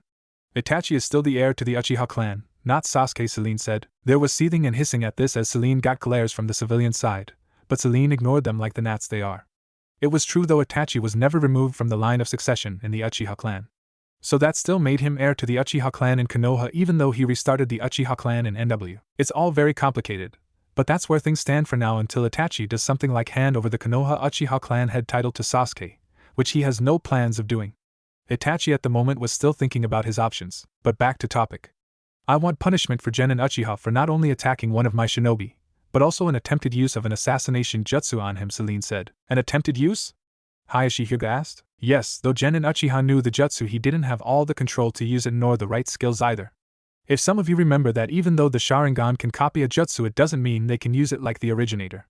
They have to train with the jutsu to get familiar with it to be able to use it properly, though without the efficiency of the originator, Celine said. You seem to know a lot about the Sharingan, Shikakunara commented. I do, Celine said. But back to the punishment. The shinobi side knew they wouldn't get anything else out of Celine, though they were curious as to how she knew so much about the Sharingan. Sasuke Uchiha will get 2 days of D-rank missions, a civilian council member said. I must be mistaken that it's the Hokage that has the power to punish shinobi. I didn't realize he gave that power over to the civilian side of the council, Celine said. Lady Celine, you aren't mistaken. The Hokage still has that power. The civilian council has no power or control over MY shinobi at all. I will punish Gen and Uchiha, Hiruzen said. Celine tilted her head. I leave the decision of how you punish Gen and Uchiha in your hands. I know you'll be fair and just, she said. There were glares from the civilian side. But Celine ignored them. Well, I believe this has been quite a busy meeting. I wish the same could be said for my meetings I have at the capital, Orion said, joking at the end. Hayashi Hyuga had a plan. He's had a plan since he saw Naruto in the finals. He may come off cold and uncaring to his eldest daughter, Hinata. But he cared for her greatly since Hinata reminded him of his wife, Hinata's mother, in so many ways. He knew the plans of his very own council. They planned to put the cursed bird seal on Hinata since the council thought she was too weak to be the clan head. Hayashi wants to remove this move, and there was one way to do that. He'd need to talk to the Uzumaki though. Lady Celine, Hayashi said. Yes, Lord Hyuga, Celine said. I would like to talk to you if I could, Hayashi said. Very well, Celine said. She and Hayashi left with Zabuza and Crow following Celine. This left Naruto's team. Well, what should we do now? Naruto asked. Not sure. The original plan was to leave after getting this settled. But that's out the window, Ryo said. Let's just wander around, Mika said. Sounds good, Naruto said. So the three walked around the village watching it getting rebuilt after the invasion. So Naruto, has those wounds healed? Mika asked. Yeah, they have, Naruto said with a nod. Mika was so happy that Naruto's wounds that this village has caused Naruto had healed. Now Naruto can truly move on with his life. What are you doing here? Naruto's team turned to see the pink-haired girl, Sakura. We're here still since Lady Celine is still, Ryo said. You hurt Sasuke. Sakura screeched, pointing at Naruto. I only hurt him because he was trying to kill me. What do you expected me to do, just let him kill me? Naruto asked. Sakura was quite angry after hearing how Sasuke was hurt. She wasn't about to take it, and she pulled out a kunai and charged at Naruto, but before she could even get close to him she was nabbed. Her own kunai was pointed at her throat as her other arm was pulled behind her back painfully. Not smart, girly, Yuffie growled. Yuffie, you still here? Naruto said. Yup, I wanted to spend some more time with my new best friend Anko, Yuffie said. Hey, you left me with the tab, Anko said as she appeared. Sorry, but Naruto was in trouble, and as a member of the Kisaragi clan I am swore to protect him and the Uzumaki clan from any danger, Yuffie said. She's nothing, Aunt Yuffie. Just a fangirl, Ryo said. Still, Ryo, never let your guard down. It could be just a ruse, Yuffie said. I know, Aunt Yuffie, but she really is a fangirl, Ryo said. Huh, that explains how easy it is to take her down. No real kunoichi could be this weak, Yuffie said as she released Sakura. Sakura glared at Yuffie. You attacked a Konoha shinobi. I am going to arrest you, she said. I didn't attack you. I just put you in a simple hold that any real genin could get out of. Besides, I did it in protection of Naruto Uzumaki, who is the nephew of the Lady Celine, the Uzumaki of New Whirlpool. And as for you arresting me, come on, I had you in a hold that any real kunoichi could get out of, Yuffie said. Besides, I saw it, and I saw nothing that would put Yuffie in the wrong, Anko said. Anko, you left and I had to pay for the food. Again, Kurenai said as she appeared and looking unhappy. Ops, Anko said casually. What's going on here? Kurenai asked. After things were explained, Kurenai nodded. You could have caused an international incident, Harino. I will have to tell your Jounin-sensei and the Hokage about this, Kurenai said, glaring at Sakura. But he hurt Sasuke, Sakura whined, pointing at Naruto. He only did that since Sasuke Uchiha was attacking him without provocation. I was there and saw it, Kurenai said. Sakura pouted. Kurenai turned to Naruto's team. I hope this doesn't change your view of Konoha shinobi. Not all of us are like that, she said. Of course not, Jounin, Naruto said, bowing his head. After the excitement, Naruto, Mika and Ryo walked around some more. Yuffie decided to shadow them just in case more trouble showed. Anko joined in since it seemed like fun.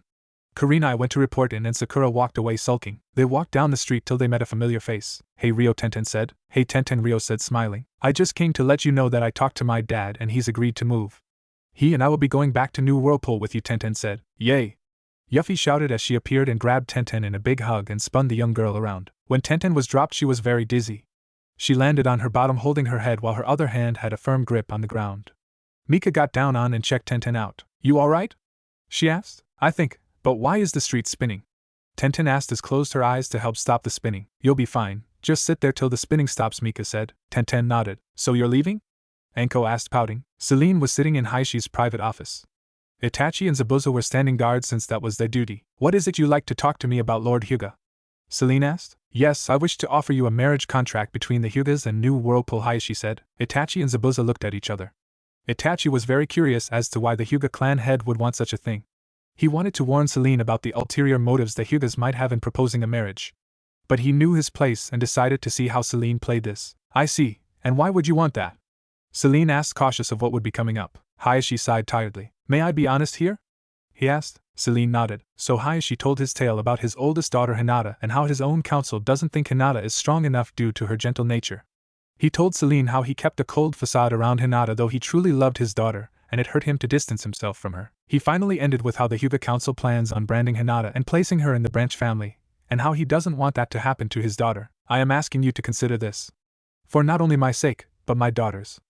I couldn't live with myself, Hayashi said, trying not to break down. Celine listened to all of this and leaned back. She didn't want to make any decision about who Naruto can marry. She didn't want to be like that at all. But she could see the power shifts if she went through with this. She then thought some more, since there could other political moves involved that Hayashi might want to make, even though he sounded honest and sincere. Let's do this. Have your daughter Hinata come back with us as a diplomatic mission of sorts between the Hyuga and New Whirlpool.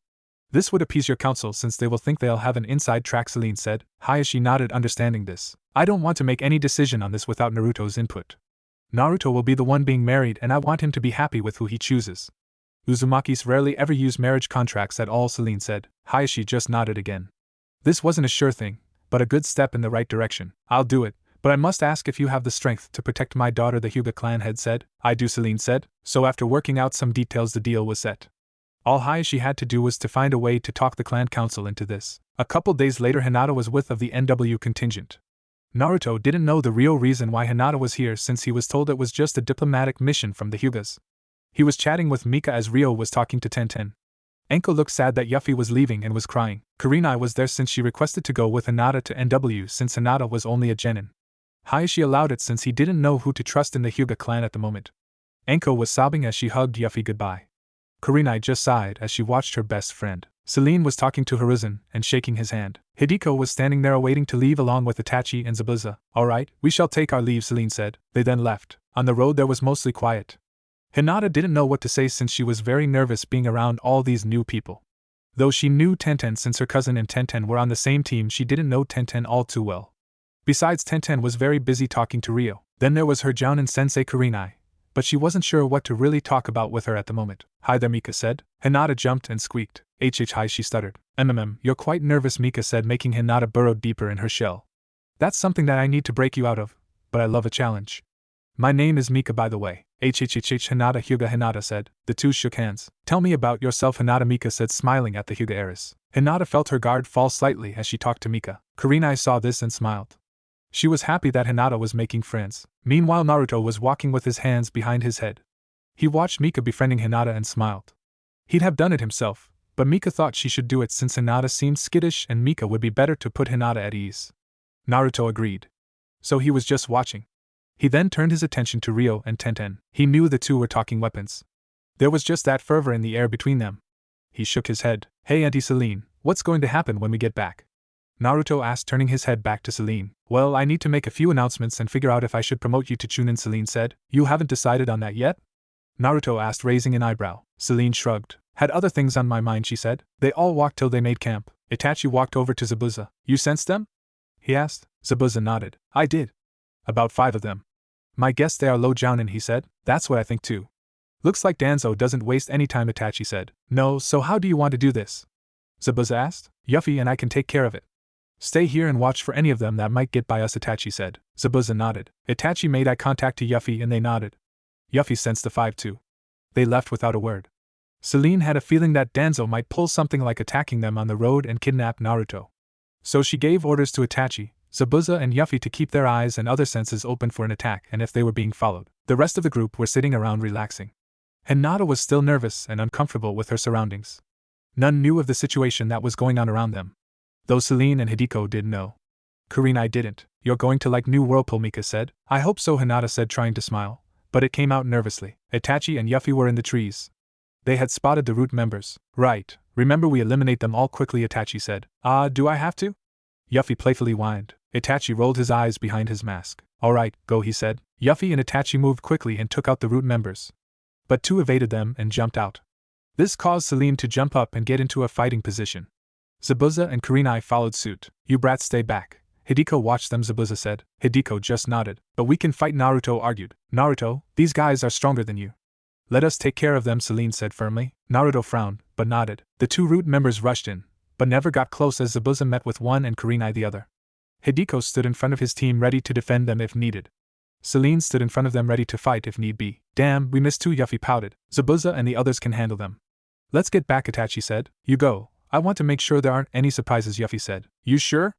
Itachi asked. Go, Yuffie said. Itachi nodded and left Yuffie. Zabuza was trying his best to cut his opponent in half, but the root nin was quick. I am getting tired of this game, Zabuza grumbled. Meanwhile, Kurenai had tried to trap her opponent in a genjutsu, but they broke out of it.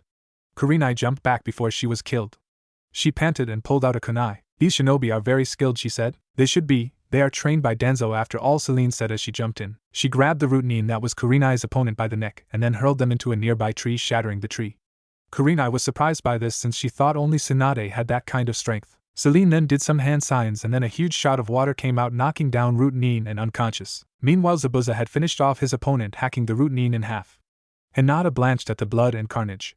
Naruto's team weren't as affected. TCH. That was easy, Zabuza said as he cleaned his sword. Well, at least I left mine alive so we can ask him questions, Celine said. Itachi and Yuffie came back and Itachi knelt in front of Celine. My apologies, Lady Celine. I thought Yuffie and I had them all, Itachi said. It's alright, Crow. You did your best. Now let's tie him up, Celine said. I got it, Yuffie said as she pulled out some rope and began to tie up the unconscious root nin. Kurenai was shocked at what was going on. Who are these shinobi? She asked. My guess these are some of Danzo's lackeys, Celine said. Kurenai looked surprised. She had heard rumors of Danzo's own shinobi army, but never thought they were real. She looked at the survivor and saw they were wearing an umbu mask, but it was blank. Let's see who's under the mask, Yuffie said. She removed the mask and then opened the root nin's mouth and saw a seal on their tongue. Huh, it's a seal that make them unable to spill their secrets. It's also a suicide seal too. If he bits down on it he instantly dies, the Kasaragi Kunoichi said. Any way to disable it? Celine asked. I think I have a way to temporarily disable it, but I'd need to do more research if you want me to remove it, Yuffie said. Then do what you need to, Celine said. Yuffie nodded and began to work.